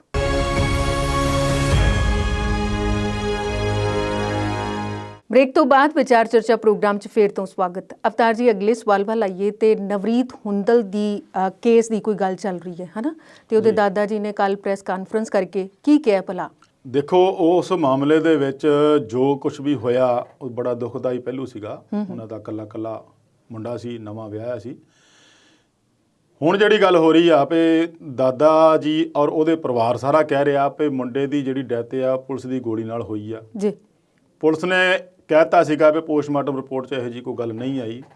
ਟਰੈਕਟਰ ਪਲਟਿਆ ਤੇ ਟਰੈਕਟਰ ਦੇ ਹੇਠਾਂ ਹੀ ਆ ਗਿਆ, ਉਹਦੀ ਡੈਥ ਹੋ ਗਈ। ਡੈਥ ਕਿਸੇ ਤਰ੍ਹਾਂ ਦੀ ਹੋਈ ਹੋਵੇ, ਚਾਹੇ ਪੁਲਿਸ ਦੀ ਗੋਲੀ ਨਾਲ, ਚਾਹੇ ਉਦਾਂ ਹੋਵੇ, ਪਰ ਜੋ ਪਰਿਵਾਰ ਇਸ ਵੇਲੇ ਮੰਗ ਕਰ ਰਿਹਾ ਵੀ ਉਹਦੀ ਜਾਂਚ ਕਰਵਾਈ ਜਾਵੇ। ਜਾਇਜ਼ ਹੈ, ਬਿਲਕੁਲ ਜਾਇਜ਼ ਜਾਂਚ ਕਰਵਾ ਕੇ ਇਹਦਾ ਕੱਢਿਆ ਜਾਵੇ ਅਸਲ ਕੀ ਆ। ਜੇ ਤਾਂ ਉਸ ਤਰੀਕੇ ਨਾਲ ਹੋਈ ਤਾਂ ਵੀ ਕੋਈ ਗੱਲ ਨਹੀਂ, ਜੇ ਦੂਸਰੀ ਤਰੀਕੇ ਨਾਲ ਹੋਈ ਤਾਂ ਜਿਹੜੇ ਬਣਦੇ ਦੋਸ਼ੀ ਉਹਨਾਂ ਦੇ ਖਿਲਾਫ ਕਾਰਵਾਈ ਹੋਵੇ। ਇਸੇ ਨੂੰ ਲੈ ਕੇ ਉਹਨਾਂ ਨੇ ਸੁਖਪਾਲ ਖਹਿਰਾ ਹੋਣਾ ਦੇ ਨਾਲ ਜਲੰਧਰ 'ਚ ਪ੍ਰੈਸ ਕਾਨਫਰੰਸ ਕੀਤੀ ਸੀਗੀ। ਨਾਲ ਦੀ ਨਾਲ ਉਹਨਾਂ ਨੇ ਇਹ ਵੀ ਕਿਸਾਨਾਂ ਨੂੰ, ਆਗੂਆਂ ਨੂੰ ਵੀ ਕਿਹਾ ਸੀਗਾ ਵੀ ਉਹਨਾਂ ਨੇ ਵੀ ਬਾਂਹ ਫੜਨੀ ਚਾਹੀਦੀ ਆ। ਇਸ ਵੇਲੇ ਜਿਹੜਾ ਨਾ ਉਹ ਇੱਕੋ ਇੱਕ ਸ਼ਹੀਦ ਮੰਨਿਆ ਗਿਆ ਇਸ 26 ਜਨਵਰੀ ਦੇ ਟਰੈਕਟਰ ਪਰੇਡ ਦਾ। ਉਹ ਫਿਰ ਉਹ ਸਾਰਿਆਂ ਦੀ ਸਾਂਝੀ ਇੱਕ ਜ਼ਿੰਮੇਵਾਰੀ ਬਣਦੀ ਆ ਵੀ ਉਹਨਾਂ ਦੀ ਪਰਿਵਾਰ ਦੀ ਮਦਦ ਵੀ ਹੋ ਸਕੇ, ਪਲੱਸ ਉਹਨਾਂ ਨੂੰ ਇਨਸਾਫ ਵੀ ਦਿਵਾਇਆ ਜਾ ਸਕੇ। ਇਸ ਦੇ ਨਾਲ ਇੱਕ ਗੱਲ ਹੋਰ ਵੀ ਆਉਂਦੀ ਆ, ਪੁਲਿਸ ਹੋਰ ਮਾਮਲਿਆਂ ਨੂੰ ਲੈ ਕੇ ਬੰਗਲੌਰ ਤੱਕ ਤਾਂ ਪਹੁੰਚ ਗਈ। ਦਿੱਲੀ ਪੁਲਿਸ ਦਿਸ਼ਾ ਰਵੀ ਫੜ ਲਈ, ਫਲਾਨਾ ਫੜ ਲਿਆ, ਇੱਧਰ ਨੋਟਿਸ ਭੇਜਤੇ, ਉੱਧਰ ਛਾਪੇਮਾਰੀ ਕਰਤੀ। ਕੀ ਉਸ ਪਹਿਲੂ ਵੱਲ ਆਊਗੀ ਦਿੱਲੀ ਪੁਲਿਸ ਵੀ ਇਹ ਘਟਨਾ ਵਾਪਰੀ ਤਾਂ ਕਿਉਂ ਵਾਪਰੀ? ਲਾਲ ਕਿਲੇ ਵੱਲ ਨੂੰ ਜਿਹੜਾ ਡਾਇਵਰਸ਼ਨ ਹੋਇਆ ਨੌਜਵਾਨਾਂ ਦਾ ਉਹ ਕਿਉਂ ਹੋਇਆ? 26 ਜਨਵਰੀ ਦਾ ਦਿਨ ਹੋ ਕੇ ਦਿੱਲੀ ਵਿੱਚ ਸਪੈਸ਼ਲੀ ਹਾਈ ਅਲਰਟ ਹੁੰਦਾ, ਉਹ ਵੀ ਲਾਲ ਕਿਲੇ ਦੁਆਲੇ। ਉੱਥੇ ਸੁਰੱਖਿਆ ਮੁਲਾਜ਼ਮ ਕਿੱਥੇ ਗਏ ਸੀਗੇ? ਤੇ ਜਿੰਨਾ ਚਿਰ ਨੌਜਵਾਨਾਂ ਨੇ ਝੰਡਾ ਚੜਾ ਨਹੀਂ ਦਿੱਤਾ ਤੇ ਸੁਰੱਖਿਆ ਮੁਲਾਜ਼ਮ ਅੱਖਾਂ ਤਾਣ ਕੇ ਦੇਖਦੇ ਰਹੇ, ਉਦੋਂ ਕਿਉਂ ਨਹੀਂ ਕਾਰਵਾਈ ਕੀਤੀ? ਝੰਡਾ ਚੜਾਉਣ ਤੋਂ ਬਾਅਦ ਜਾ ਕੇ ਜੋ ਉਹਨਾਂ ਨੂੰ ਲਾਉਂਦੇ ਥੱਲੇ ਝੰਡਾ ਵੀ ਉਤਾਰਦੇ ਆ, ਉਦੋਂ ਤੱਕ ਮੂਕ ਦਰਸ਼ਕ ਬਣ ਕੇ ਕਿਉਂ ਖੜੀ ਰਹੀ? ਇਹੋ ਜਿਹੇ ਕਈ ਸਵਾਲ ਆ ਜਿਹੜੇ ਦਿੱਲੀ ਪੁਲਿਸ ਨੂੰ ਚਾਹੀਦਾ ਇਹਦੀ ਜਾਂਚ ਕਰਾਉਣੀ, ਜਾਂ ਸਰਕਾਰ ਨੂੰ ਚਾਹੀਦਾ ਵੀ ਇਹ ਜਿਹੜਾ ਮਾਮਲਾ ਇਸ ਤਰੀਕੇ ਨਾਲ ਇੱਧਰ ਨੂੰ ਹੋਇਆ ਕਿਵੇਂ? ਜਦੋਂ ਰੂਟ ਤੈਅ ਹੋ ਗਿਆ ਸੀ, ਚਾਹੇ ਇੱਕ ਦਿਨ ਪਹਿਲਾਂ ਹੀ ਹੋ ਗਿਆ ਸੀ। ਲੰਬੇ ਸਮੇਂ ਤੋਂ ਮੰਗ ਉਹਨਾਂ ਦੀ, ਵੱਡੇ ਆਗੂਆਂ ਦੀ ਇਹ ਸੀਗੀ ਵੀ ਰਿੰਗ ਰੋਡ ਜਾਣਾ। ਜਦੋਂ ਰਿੰਗ ਰੋਡ ਤੋਂ ਹਟ ਗਏ ਸੀ, ਉਹ 1-2 ਦਿਨ ਪਹਿਲਾਂ ਦੀ ਗੱਲ ਆ, ਚਾਹੇ ਥੋੜਾ ਸਮਾਂ ਹੀ ਹੋਵੇ, ਪਰ ਤੁਸੀਂ ਰੂਟ ਤੈਅ ਕਰਤਾ, ਬੈਰੀਕੇਡ ਲਾਤੇ। ਉਹ ਬੈਰੀਕੇਡ ਇੰਨੀ ਵੱਡੀ ਪੱਧਰ ਤੇ ਤੋੜ ਕੇ ITO ਤੱਕ ਕਿਵੇਂ ਪਹੁੰਚੇ? ITO ਤੋਂ ਗਾਂ ਲਾਲ ਕਿਲੇ ਕਿਵੇਂ ਪਹੁੰਚੇ? ਤੇ ਜਿਹੜੇ ਦੇਖਣ ਵਾਲੇ ਦੱਸਦੇ ਆ ਵੀ ਲਾਲ ਕਿਲੇ ਦੇ ਵਿੱਚ ਕੋਲ ਤਾਂ 1000 ਬੰਦਾ ਪਹਿਲਾਂ ਹੀ ਗਾਜ਼ੀਪੁਰ ਵਾਲੇ ਪਾਸਿਓਂ ਆ ਚੁੱਕਾ ਸੀਗਾ। ਇਸ ਮਾਮਲੇ ਦੀ ਸਾਰੀ ਜਾਂਚ ਹੋਣੀ ਚਾਹੀਦੀ ਆ ਵੀ ਇਦਾਂ ਨਹੀਂ ਵੀ ਤੁਸੀਂ ਹੁਣ ਜੇ ਦੀਪ ਸਿੱਧੂ ਨੂੰ ਫੜ ਲਿਆ ਤੇ ਇਕਬਾਲ ਸਿੰਘ ਨੂੰ ਫੜ ਲਿਆ ਤੇ ਹੋਰ ਬੰਦੇ ਫੜ ਕੇ ਤਾਂ ਤੁਸੀਂ ਉਹਨੂੰ ਲਾਲ ਕਿਲੇ ਦੇ ਕੋਲ ਮੁੜ ਕੇ ਦੁਬਾਰਾ ਲੈ ਕੇ ਜਾ ਰਹੇ ਆ ਵੀ ਕੋਈ ਕਤਲ ਹੋਇਆ ਸੀ। ਕਤਲ ਦੇ ਮਾਮਲੇ 'ਚ ਕ੍ਰਾਈਮ ਸੀਨ ਕ੍ਰੀਏਟ ਕਰਨ ਲਈ ਤਾਂ ਪੁਲਿਸ ਲੈ ਕੇ ਜਾਂਦੀ ਆ, ਸੁਣੀ ਆ। ਲਾਲ ਕਿਲੇ ਦੇ ਉੱਤੇ ਕੋਈ ਕਤਲ ਵਾਲੀ ਗੱਲ ਨਹੀਂ ਹੈਗੀ, ਕੋਈ ਐਡੀ ਕ੍ਰਾਈਮ ਵਾਲੀ ਜਿਹਨੂੰ ਕ੍ਰੀਏਟ ਕਰਨਾ ਹੋਵੇ ਉਹਨੂੰ ਦੁਬਾਰਾ ਉੱਥੇ ਲੈ ਕੇ ਜਾਣ ਦਾ ਉਹ ਕੋਈ ਤੁਕ ਸਮਝ ਨਹੀਂ ਲੱਗੀ, ਕਿਉਂਕਿ ਉੱਥੇ ਤਾਂ ਤੁਹਾਡੇ ਕੋਲ ਸਾਰੀਆਂ ਫੁਟੇਜ ਪਈਆਂ, ਸਾਰਾ ਵੀਡੀਓ ਪਿਆ, ਸਭ ਕੁਝ ਤੁਹਾਡੇ ਸਾਹਮਣੇ ਸੀਗਾ। ਕਿਸੇ ਨੇ ਕੋਲਾ ਨਹੀਂ, ਕੋਈ ਲਾਈਵ ਟੈਲੀਵਿਜ਼ਨ ਸਾਰੇ ਚੱਲਦੇ ਪਏ ਸੀਗੇ। ਉਹ ਦੁਬਾਰਾ ਉੱਥੇ ਲੈ ਕੇ ਗਏ ਆ। ਉਸਦੇ ਨਾਲ ਇਹ ਜ਼ਰੂਰ ਆ ਇਹਦੀ ਨਿਆਇਕ ਜਾਂਚ ਕੀਤੀ ਜਾਵੇ। ਕਿਸਾਨ ਆਗੂਆਂ ਨੇ ਵੀ ਬਹੁਤ ਦੇਰ ਕਰ ਦਿੱਤੀ ਇਹ ਮੰਗ ਕਰਦੇ ਆ। ਸ਼ੁਰੂ 'ਚ ਹੀ ਜਦੋਂ ਉਹਨਾਂ ਤੋਂ ਇਹਦਾ ਰਿਐਕਸ਼ਨ ਪੁੱਛਿਆ ਗਿਆ ਸੀਗਾ, ਉਦੋਂ ਹੀ ਬਜਾਏ ਕਿਸੇ ਨੂੰ ਜ਼ਿੰਮੇਵਾਰ ਠਹਿਰਾਉਣ ਦੇ ਇਸ ਗੱਲ ਨੂੰ ਜ਼ੋਰ ਦਿੰਦੇ ਵੀ ਇਹਦੀ ਨਿਆਇਕ ਜਾਂਚ ਹੋਵੇ ਵੀ ਇਹ ਨੌਜਵਾਨ ਲਾਲ ਕਿਲੇ ਤੱਕ ਪਹੁੰਚੇ ਕਿਵੇਂ, ਕਿਹਨੇ ਇਹਨਾਂ ਨੂੰ ਉੱਥੇ ਜਾਣ ਦਿੱਤਾ, ਤੁਹਾਡੀ ਪੁਲਿਸ ਦੀ ਸੁਰੱਖਿਆ ਕਿੱਥੇ ਸੀ ਉਦੋਂ। ਇਹ ਗੱਲਾਂ ਦੀ ਜਾਂਚ ਜੇ ਸ਼ੁਰੂ ਤੋਂ ਮੰਗੀ ਹੁੰਦੀ ਤਾਂ ਹੋ ਸਕਦਾ ਪੁਲਿਸ ਤੇ ਸਰਕਾਰ ਤੇ ਦਬਾਅ ਪਿਆ ਹੁੰਦਾ। ਖੈਰ ਹੁਣ ਵੀ ਜੇ ਮੰਗ ਲਈ ਆ ਉਹਨਾਂ ਨੇ ਤਾਂ ਸਰਕਾਰ ਨੂੰ, ਪੁਲਿਸ ਨੂੰ ਇਸ ਗੱਲ ਵੱਲ ਧਿਆਨ ਦੇਣਾ ਚਾਹੀਦਾ ਹੈ ਵੀ ਉਹਦੀ ਵੀ ਜਾਂਚ ਕੀਤੀ ਜਾਵੇ। ਜਿੱਥੇ ਕਿਤੇ ਕੋਈ ਦੋਸ਼ੀ ਲੱਗਦਾ ਆ, ਜਿੱਥੇ ਕਿਤੇ ਸੁਰੱਖਿਆ ਮਾਮਲੇ 'ਚ ਕਮੀ ਲੱਗਦੀ ਆ, ਉਹਨਾਂ ਨੂੰ ਜ਼ਿੰਮੇਵਾਰ ਠਹਿਰਾਇਆ ਜਾਣਾ ਚਾਹੀਦਾ ਆ। ਤਾਂ ਹੀ ਆਪਾਂ ਦੇਖਾਂਗੇ ਨਾ ਵੀ ਲਾਲ ਕਿਲੇ ਦੇ ਅੰਦਰ ਤਾਂ ਵੈਸੇ ਆਪਾਂ ਵੀ ਕਈ ਵਾਰੀ ਗਏ ਹੋਣਗੇ, ਮੈਨੂੰ ਲੱਗਦਾ ਦੇਸ਼ ਦਾ ਹਰ ਨਾਗਰਿਕ ਲਾਲ ਕਿਲਾ ਦੇਖਣ ਦੀ ਤਾਂਘ ਰੱਖਦਾ ਜਾਂਦਾ ਵੀ ਹੁੰਦਾ ਆ। ਤੇ ਉੱਥੇ ਆਪਾਂ ਦੇਖੀਏ ਕਿੰਨੀ ਵਾਰ ਆਪਾਂ ਨੂੰ ਬੈਰੀਕੇਡਾਂ ਲੰਘ ਕੇ ਜਾਣਾ ਪੈਂਦਾ। ਪਲੱਸ ਜਾ ਕੇ ਜਿੱਥੇ ਪਹੁੰਚਦੇ ਆ ਫਿਰ ਸਕੈਨਰ ਆਪਣੇ ਤੇ ਉੱਤੇ ਲਾ ਕੇ ਦੇਖਦੇ ਆ ਪੁਲਿਸ ਵਾਲੇ ਵੀ ਇਹਨਾਂ ਦੇ ਕੋਈ ਉਹੋ ਜਿਹੀ ਚੀਜ਼ ਨਾ ਹੋਵੇ। ਐਡੀ ਵੱਡੀ ਸੁਰੱਖਿਆ ਦੇ ਬਾਵਜੂਦ ਇੱਥੋਂ ਤੱਕ ਪਹੁੰਚ ਜਾਣਾ, ਫਸੀਲ ਤੱਕ ਚੱਲ ਜਾਣਾ, ਅੰਦਰ ਪਹੁੰਚ ਜਾਣਾ, ਇਹ ਆਪਣੇ ਆਪ 'ਚ ਜਾਂਚ ਮੰਗਦਾ ਆ, ਜਿਹਦੀ ਜਾਂਚ ਹੋਣੀ ਚਾਹੀਦੀ ਆ। ਉਹਦੇ ਨਾਲ ਨਵਰੀਤ ਵਾਲੇ ਮਾਮਲੇ 'ਚ ਵੀ ਜਾਂਚ ਹੋਣੀ ਚਾਹੀਦੀ ਆ ਵੀ ਇਹ ਅਸਲ 'ਚ ਘਟਨਾ ਵਾਪਰੀ ਕਿਵੇਂ ਤੇ ਕਿੱਦਾਂ ਵਾਪਰੀ ਤੇ ਕਿਉਂ ਵਾਪਰੀ, ਇਹਦੀ ਜਾਂਚ ਹੋਵੇ ਤਾਂ ਕਿ ਪਰਿਵਾਰ ਨੂੰ ਵੀ ਇਨਸਾਫ ਮਿਲ ਸਕੇ। ਤੇ ਅਵਤਾਰ ਜੀ ਉਸ ਮੁੱਦੇ ਵੱਲ ਆਉਂਦੇ ਆ ਵੀ ਕਿਸਾਨਾਂ ਦੀ ਮਹਾਪੰਚਾਇਤ ਕਰਨਾ ਤਾਂ ਠੀਕ ਹੈ, ਪਰ ਸਿਆਸੀ ਪਾਰਟੀਆਂ ਨੇ ਮਹਾਪੰਚਾਇਤਾਂ ਦਾ ਸਿਲਸਿਲਾ ਕਿਉਂ ਸ਼ੁਰੂ ਕੀਤਾ? ਦੇਖੋ ਹੁਣ ਜਦੋਂ ਸਿਆਸੀ ਪਾਰਟੀਆਂ ਦਾ ਆਪਣਾ ਸਿਆਸੀ ਵਜੂਦ ਖਤਰੇ ਵਿੱਚ ਆ ਤੇ ਉਹਨਾਂ ਨੂੰ ਫਿਰ ਜਿਹੜਾ ਕਿਸਾਨਾਂ ਦਾ ਮੋਢਾ ਸੌਖਾ ਲੱਗਦਾ ਜੀ। ਉਹਨਾਂ ਨੇ ਦੇਖਿਆ ਵੀ ਹੁਣ ਕਿਸਾਨ ਅੰਦੋਲਨ ਚੱਲਦਾ ਪਿਆ, ਇਹਦੀ ਆੜ 'ਚ ਜੇ ਮਹਾਪੰਚਾਇਤ ਇਹ ਕਰਦੀ ਤਾਂ ਆਪਾਂ ਵੀ ਕਰ ਲਈਏ। ਰਾਜਸਥਾਨ ਦੇ ਵਿੱਚ ਰਾਹੁਲ ਗਾਂਧੀ ਕਰਿਆ ਆ, 2-3 ਮਹਾਪੰਚਾਇਤਾਂ ਹੋਈਆਂ, ਅੱਗੋਂ ਵੀ ਹੋਣੀਆਂ। ਯੂਪੀ 'ਚ ਉਹਨਾਂ ਦੀ ਭੈਣ ਪ੍ਰਿਯੰਕਾ ਗਾਂਧੀ ਕਰ ਰਹੀ ਆ। ਹੁਣ ਆਮ ਆਦਮੀ ਪਾਰਟੀ ਵਾਲੇ ਵੀ ਤੁਰ ਪਏ ਆ, ਅਸੀਂ ਵੀ ਮਹਾਪੰਚਾਇਤ ਕਰਨੀ ਆ। 18-19 ਤਰੀਕ ਨੂੰ ਸ਼ਾਇਦ ਮੇਰਠ ਵਿੱਚ ਹੋ ਰਹੀ ਆ, ਉੱਥੇ ਅਰਵਿੰਦ ਕੇਜਰੀਵਾਲ ਨੇ ਜਾ ਕੇ ਸੰਬੋਧਨ ਕਰਨਾ ਆ। ਕਿਸਾਨਾਂ ਦਾ ਹੀ ਮੋਢਾ ਕਿਉਂ? ਜੇ ਤੁਹਾਡੀ ਸਿਆਸੀ ਜਿਹੜੀ ਵਿਸਾਤ ਆ ਉਹ ਖੁਰਦੀ ਗਈ ਆ, ਹੁਣ ਤੁਸੀਂ ਉਹਨੂੰ ਖੜਾ ਕਰ ਰਹੇ ਆ ਕਿਸਾਨਾਂ ਦੇ ਮੋਢਿਆਂ ਤੇ ਰੱਖ ਕੇ ਜਾਂ ਕਿਸਾਨਾਂ ਦੀ ਆੜ 'ਚ, ਤੇ ਇਹ ਤੁਹਾਡੇ ਤੇ ਪੂਰੀ ਤਰ੍ਹਾਂ ਸਿਆਸਤ ਕਰਨੀ ਬਣਦੀ ਆ ਵੀ ਤੁਸੀਂ ਸਿਆਸਤ ਕਰ ਰਹੇ ਆ। ਸਾਰੀ ਉਮਰ ਤੁਹਾਡਾ ਰਾਜ ਰਿਹਾ, ਕਿਸੇ ਨੇ ਕਿਸਾਨਾਂ ਬਾਰੇ ਸੋਚਿਆ ਤੱਕ ਨਹੀਂ, ਕਿਸੇ ਨੇ ਕਿਸਾਨਾਂ ਦੀ ਭਲਾਈ ਲਈ ਨਹੀਂ ਸੋਚਿਆ। ਤੇ ਹੁਣ ਤੁਸੀਂ ਜੇ ਅੰਦੋਲਨ ਉਹਨਾਂ ਦਾ ਨਿਰੋਲ ਸਿਆਸੀ ਤੋਂ ਬਗੈਰ ਕੇਵਲ ਕਿਸਾਨੀ ਰਹਿ ਗਿਆ, ਤੇ ਉਹਨਾਂ ਦੇ ਵਿੱਚ ਪਹਿਲਾਂ ਤਾਂ ਘੁਸਪੈਠ ਕਰਨ ਦੀ ਕੋਸ਼ਿਸ਼ ਬਹੁਤ ਹੋਈ। ਜਦੋਂ ਹੁਣ ਘੁਸਪੈਠ ਉਹਨਾਂ ਨੇ ਕਰ ਨਹੀਂ ਦਿੱਤੀ ਤਾਂ ਫਿਰ ਉਹਨਾਂ ਨੇ ਆਪਣੇ ਤੌਰ ਤੇ ਮਹਾਪੰਚਾਇਤਾਂ ਕਰਨੀਆਂ ਸ਼ੁਰੂ ਕਰ ਦਿੱਤੀਆਂ।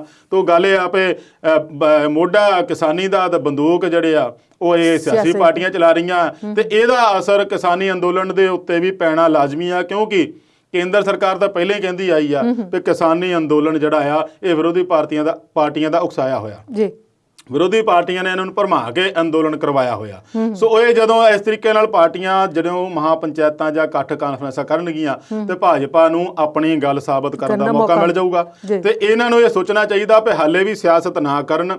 ਜੇ ਕਿਸਾਨ ਅੰਦੋਲਨ ਕਰਦੇ ਆ, ਉਹਨਾਂ ਦਾ ਸਮਰਥਨ ਤੁਸੀਂ ਕਰਦੇ ਆ, ਠੀਕ ਆ, ਕਰੀ ਜਾਓ, ਪਰ ਆਪ ਦੀ ਜਿਹੜੀ ਜ਼ਮੀਨ ਨਾ ਉਹਦੇ ਵਿੱਚ ਤਲਾਸ਼ਣ ਲੱਪੋ।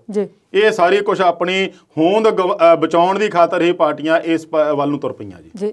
ਤੇ ਅਵਤਾਰ ਜੀ, ਇਹਦੇ ਨਾਲ ਹੀ ਜੁੜੀ ਗੱਲਬਾਤ ਕਰਦੇ ਹਾਂ ਕਿ ਪੰਜਾਬ ਕਾਂਗਰਸ ਪ੍ਰਧਾਨ ਨੇ ਕੰਟਰੈਕਟ ਫਾਰਮਿੰਗ ਬਾਰੇ ਕੁਝ ਆਖਿਆ ਜੀ। ਉਹ ਭਲਾ ਕੀ ਕਿਹਾ ਉਹਨਾਂ ਨੇ? ਦੇਖੋ ਜੀ, ਬਿੱਲ ਕਾਨੂੰਨ ਪੁਰਾਣੇ ਆ, ਸਿਆਸਤ ਨਵੀਂ ਹੋਣ ਲੱਗ ਪਈ ਆ। ਅੱਛਾ ਜੀ।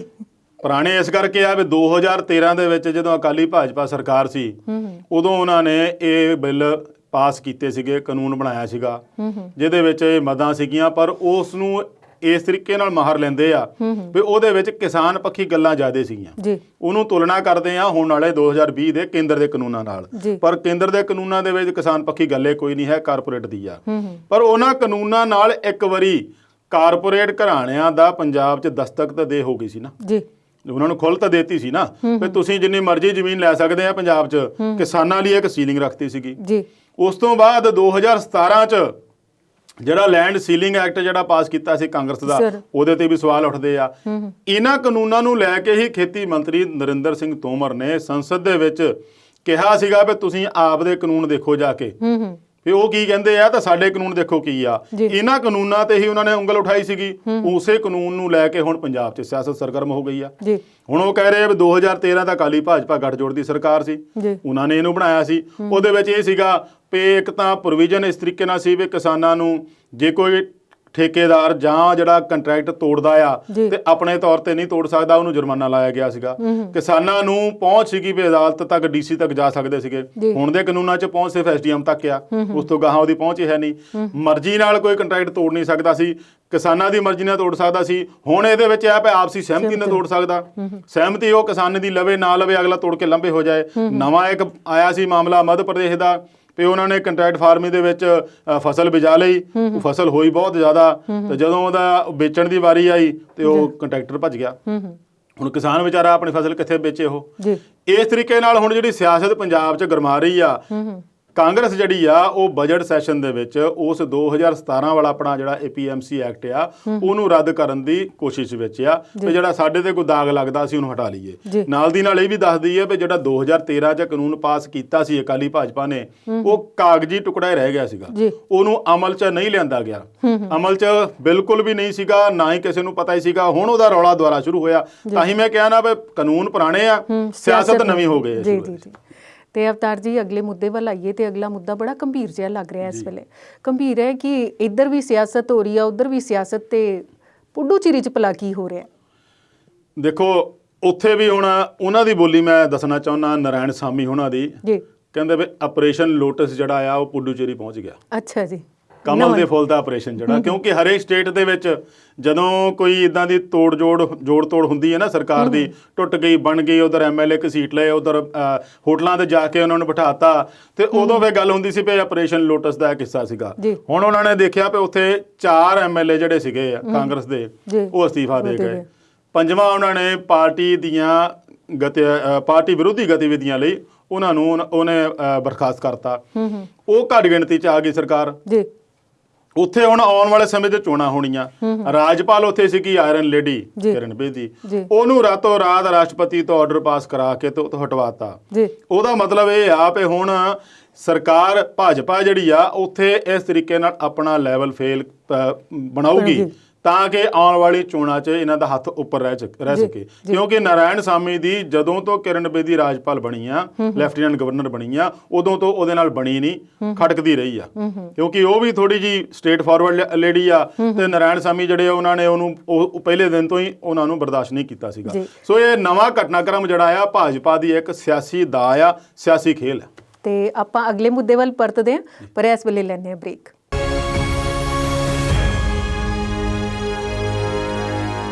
ਬ੍ਰੇਕ ਤੋਂ ਬਾਅਦ ਵਿਚਾਰ ਚਰਚਾ ਪ੍ਰੋਗਰਾਮ ਦੇ ਆਖਰੀ ਹਿੱਸੇ 'ਚ ਸਵਾਗਤ। ਤੇ ਅਵਤਾਰ ਜੀ, ਮੁੱਦੇ ਤੇ ਆਉਂਦੇ ਆ। ਆਪਾਂ ਜਾਖੜ ਹੋਰਾਂ ਦੀ ਗੱਲ ਕਰ ਲਈ, ਤੇ ਨਵਜੋਤ ਸਿੱਧੂ ਬਾਰੇ ਕਿਹੜੀ ਗੱਲ ਹੈ ਇਸ ਵੇਲੇ?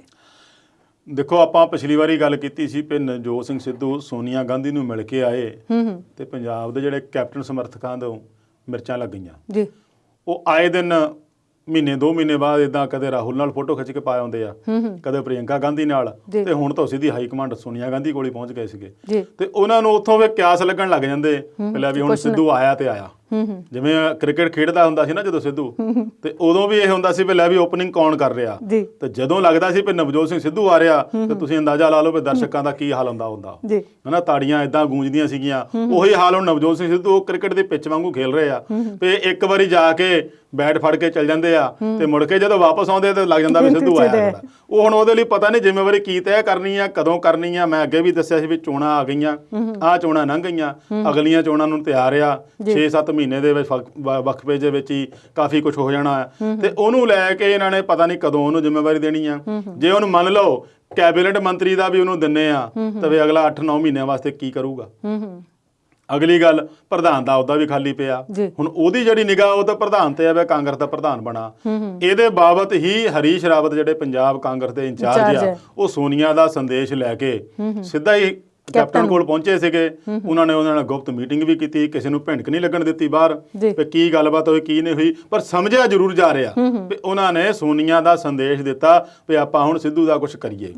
ਕਰਨਾ ਕੀ 4 ਸਾਲ ਤਾਂ ਲੰਘ ਗਏ 4 ਸਾਲ ਤੱਕ ਨਹੀਂ ਕੁਝ ਕਰ ਸਕੇ ਤਾਂ ਹੁਣ 5ਵਾਂ ਸਾਲ ਵੀ ਲੰਘ ਲੈਣ ਦਿਓ ਅਗਲੀ ਚੋਣਾਂ 'ਚ ਜਿੱਤ ਜਾਊਗਾ ਫੇਰ ਦੇਖ ਲਓ ਕੀ ਬਣਾਉਣਾ ਹੁਣ ਦੇਖੋ ਹੁਣ ਕਾਲੀ ਕਾਹਦੀ ਰਹਿ ਗਈ ਆ ਹੁਣ ਜਦੋਂ ਤੁਸੀਂ ਆਖਰੀ ਸਾਲ ਤੇ ਪਹੁੰਚ ਗਏ ਆ ਚੋਣਾਂ ਆ ਰਹੀਆਂ ਮੋਰੇ ਤੁਹਾਡੇ ਹੱਥ ਸਾਰੀ ਗੇਮ ਆ ਭਾਜਪਾ ਨੂੰ ਕੋਈ ਪੁੱਛਦਾ ਨਹੀਂ ਕਿਸਾਨ ਅੰਦੋਲਨ ਕਰਕੇ ਅਕਾਲੀ ਦਲ ਵੈਸੇ ਬਾਹਰ ਆ ਆਪ ਨਾਲ ਲੜਾਈ ਰਹਿ ਗਈ ਤੁਹਾਡੀ ਤੇ ਆਪ ਵਾਲੇ ਹੁਣ ਦੇਖ ਲੈਣੇ ਜੇ ਤਾਂ ਨਗਰ ਨਿਗਮ ਚੋਣਾਂ 'ਚ ਤੁਹਾਨੂੰ ਲੜਾਈ ਮੁਕਾਬਲਾ ਦੇ ਸਕਦੇ ਸੀਗੇ ਹੁਣ ਜਿੰਨਾ ਕਿ ਦੇਣ ਜੋਗੇ ਸੀ ਦੇਤਾ ਜੇ ਤਾਂ ਉਹਨਾਂ ਦਾ ਕੋਈ ਨਤੀਜਾ ਵਧੀਆ ਨਿਕਲਿਆ ਫਿਰ ਤਾਂ ਤੁਹਾਨੂੰ ਚੰਗੀ ਤਕੜੀ ਲੜਾਈ ਲੜਨੀ ਪਊਗੀ ਜੇ ਨਹੀਂ ਨਤੀਜਾ ਵਧੀਆ ਨਿਕਲਿਆ ਫਿਰ ਤੁਹਾਡੇ ਲਈ ਮੈਦਾਨ ਖੁੱਲਾ ਆ ਵੇ ਚਾਹੇ ਸਿੱਧੂ ਆਵੇ ਚਾਹੇ ਨਾ ਹੋਵੇ ਇੱਕੋ ਗੱਲ ਆ ਤੇ ਅਵਤਾਰ ਜੀ ਨਤੀਜੇ ਆ ਵੀ ਰਹੇ ਨੇ ਜਿਹੜੀਆਂ 14 ਨੂੰ ਵੋਟਾਂ ਪਈਆਂ ਸੀ ਬਿਲਕੁਲ ਜੀ ਤੇ ਨਤੀਜੇ ਭਲਾ ਕੀ ਬੋਲਦੇ ਨੇ ਨਤੀਜੇ ਇਹੀ ਬੋਲਦੇ ਆ ਵੀ ਉਹਨਾਂ ਨੂੰ ਫਿਲਹਾਲ ਸਿੱਧੂ ਹਜੇ ਬ੍ਰੇਕ ਲਾਉਣੀ ਪਊਗੀ ਵੀ ਸਾਡੀ ਅਜੇ ਚੜ੍ਹਾਈ ਆ ਪੂਰੀ ਅੱਛਾ ਜੀ ਦੇਖੋ ਜੋ ਹੁਣ ਤੱਕ ਦਾ ਰੁਝਾਨ ਜਾਂ ਨਤੀਜੇ ਆਏ ਆ ਉਹਨਾਂ ਵਿੱਚ ਪੂਰੀ ਤਰ੍ਹਾਂ ਕਾਂਗਰਸ ਬਾਜੀ ਮਾਰਦੀ ਦਿਸ ਰਹੀ ਆ ਕਈਆਂ ਥਾਵਾਂ ਤੇ ਮਾਰ ਵੀ ਗਈ ਆ ਜੰਡਿਆਲਾ ਗੁਰੂ ਲੈ ਲਓ ਸਮਰਾਲਾ ਲੈ ਲਓ ਮੁਕੇਰੀਆਂ ਲੈ ਲਓ ਕਈਆਂ ਥਾਵਾਂ ਦੇ ਵਿੱਚ ਕਾਂਗਰਸ ਦਾ ਪੂਰੀ ਤਰ੍ਹਾਂ ਕਬਜ਼ਾ ਹੋ ਗਿਆ ਹੋਵੇ ਵੀ ਕਿਉਂ ਨਾ ਸੱਤਾਧਾਰੀ ਧਿਰ ਆ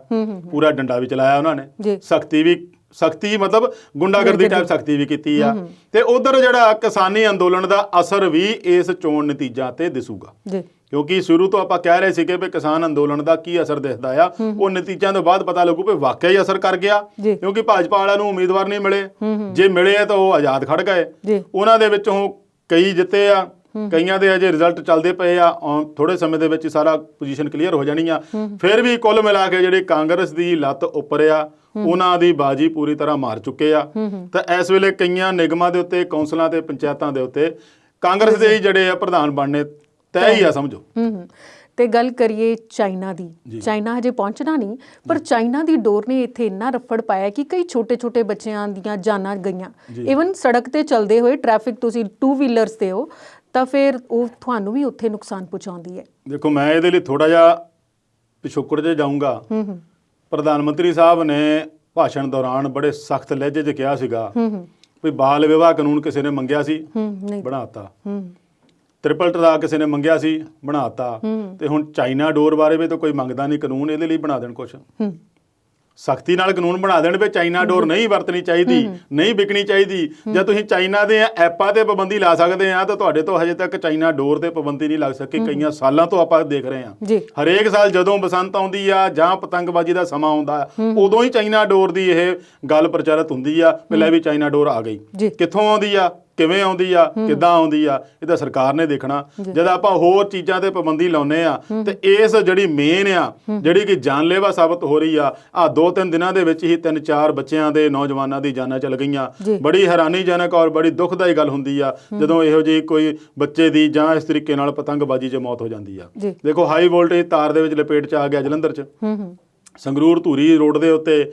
ਉਹ ਵਿਚਾਰਾ ਪਤੰਗ ਲੁੱਟਣ ਗਿਆ ਸ਼ਮਸ਼ਾਨ ਘਾਟ ਦੇ ਕੋਲ ਚਲ ਗਿਆ ਉੱਥੇ ਖੂੰਖਾਰ ਕੁੱਤਿਆਂ ਨੇ ਉਹਨੂੰ ਫੜ ਲਿਆ ਛੱਡਿਆ ਨਹੀਂ ਮਾਰ ਸੁੱਟਿਆ ਹੁਣ ਇੱਕ ਹੋਰ ਸਮਰਾਲੇ ਤੋਂ ਆਇਆ 5 ਸਾਲ ਦੀ ਬੱਚੀ ਆ ਉਹ ਵੀ ਇਸੇ ਚਾਈਨਾ ਡੋਰ ਦੀ ਭੇਟ ਚੜ ਗਈ ਆ ਇਹਦੇ ਤੇ ਸਖਤੀ ਸਰਕਾਰ ਕਦੋਂ ਕਰੂਗੀ ਜਿਹੜੀਆਂ ਚੀਜ਼ਾਂ ਤੇ ਸਖਤੀ ਕਰਨੀ ਬਣਦੀ ਆ ਉਸ ਵੱਲ ਨੂੰ ਧਿਆਨ ਸਰਕਾਰ ਦਾ ਘੱਟ ਆ ਫਿਰ ਇਹ ਕਹਿਣਗੇ ਸਟੇਟ ਦਾ ਮੁੱਦਾ ਆ ਚਲੋ ਚਾਈਨਾ ਵੱਲ ਨੂੰ ਪਾਸੇ ਜਾਈਏ ਤਾਂ ਚਾਈਨਾ ਤਾਂ ਇੰਟਰਨੈਸ਼ਨਲ ਮੁੱਦਾ ਆ ਨਾ ਉਸ ਚਾਈਨਾ ਇੰਟਰਨੈਸ਼ਨਲ ਤੌਰ ਤੇ ਤੁਸੀਂ ਉਹਨੂੰ ਜੇ ਪੈਂਗਾਂਗ 'ਚ ਕਹਿੰਦੇ ਅਸੀਂ ਉਹਨੂੰ ਝੁਕਾ ਦਿੱਤਾ ਵੀ ਦੇਖ ਲਓ ਉਹਨਾਂ ਨੇ ਆਪਣੀਆਂ ਬੰਕਰਾਂ ਵੀ ਤੋੜ ਲਈਆਂ ਉਹਨਾਂ ਨੇ ਆਪਣੀਆਂ ਕੰਧਾਂ ਵੀ ਤੋੜ ਲਈਆਂ ਉਹ ਫੌਜਾਂ ਵੀ ਪਿੱਛੇ ਜਾ ਰਹੀਆਂ ਤੇ ਇਹ ਜਿਹੜੀਆਂ ਚੀਜ਼ਾਂ ਆ ਰਹੀਆਂ ਤੇ ਇਹਨਾਂ ਨੂੰ ਕਿਉਂ ਨਹੀਂ ਰੋਕਿਆ ਜਾ ਸਕਦਾ ਤੁਹਾਨੂੰ ਯਾਦ ਹੋਊ ਲੋਕ ਸਭਾ ਦੇ ਵਿੱਚ ਵੀ ਅਨੁਰਾਗ ਠਾਕਰ ਨੇ ਦੱਸਿਆ ਸੀਗਾ ਵੀ ਹਜੇ ਵੀ ਕਈ ਕੰਪਨੀਆਂ ਚਾਈਨਾ ਦੀਆਂ ਭਾਰਤ 'ਚ ਕੰਮ ਕਰਦੀਆਂ ਤੇ ਜਦੋਂ ਉਹ ਤੋਂ ਥੋੜਾ ਪਿੱਛੇ ਜਾਈਏ ਜਦੋਂ ਇਹ ਗਲਵਾਨ ਘਾਟੀ ਦਾ ਰੌਲਾ ਪਿਆ ਸੀਗਾ ਜਵਾਨ ਸ਼ਹੀਦ ਹੋਏ ਸੀ ਉਦੋਂ ਇੱਕਦਮ ਇਹ ਮੰਗ ਉੱਠੀ ਸੀ ਕਿ ਵੀ ਚਾਈਨਾ ਦਾ ਪੂਰੀ ਤਰ੍ਹਾਂ ਬਾਈਕਾਟ ਕਰ ਦਿਓ ਵਪਾਰੀਆਂ ਦਾ ਕਰੋੜਾਂ ਅਰਬਾਂ ਰੁਪਈਆ ਫਸਿਆ ਸੀਗਾ ਉਹਨਾਂ ਨੇ ਮਿੰਨਤਾਂ ਬੇਨਤੀ ਕੀਤੀਆਂ ਵੀ ਸਾਡਾ ਤਾਂ ਵਪਾਰ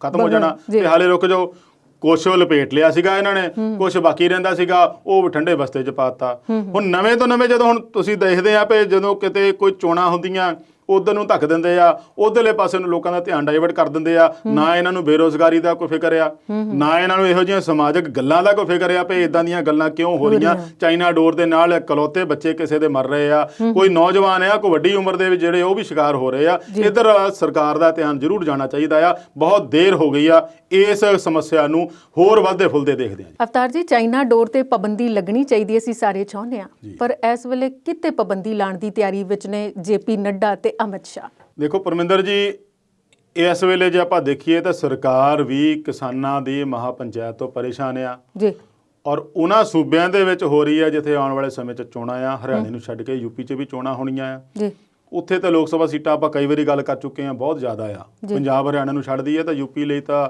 ਇੱਕ ਕਿਹਾ ਜਾਂਦਾ ਵੀ ਸੈਂਟਰ 'ਚ ਸਰਕਾਰ ਉਸੇ ਦੀ ਬਣਦੀ ਆ ਜਿਹਦੀਆਂ ਯੂਪੀ 'ਚ ਵੱਧ ਤੋਂ ਵੱਧ ਸੀਟਾਂ ਹੋਣ। ਉਸ ਯੂਪੀ ਦੇ ਮਹਾਪੰਚਾਇਤਾਂ ਨੇ ਸਰਕਾਰ ਨੂੰ ਕਰਤਾ ਪਰੇਸ਼ਾਨ।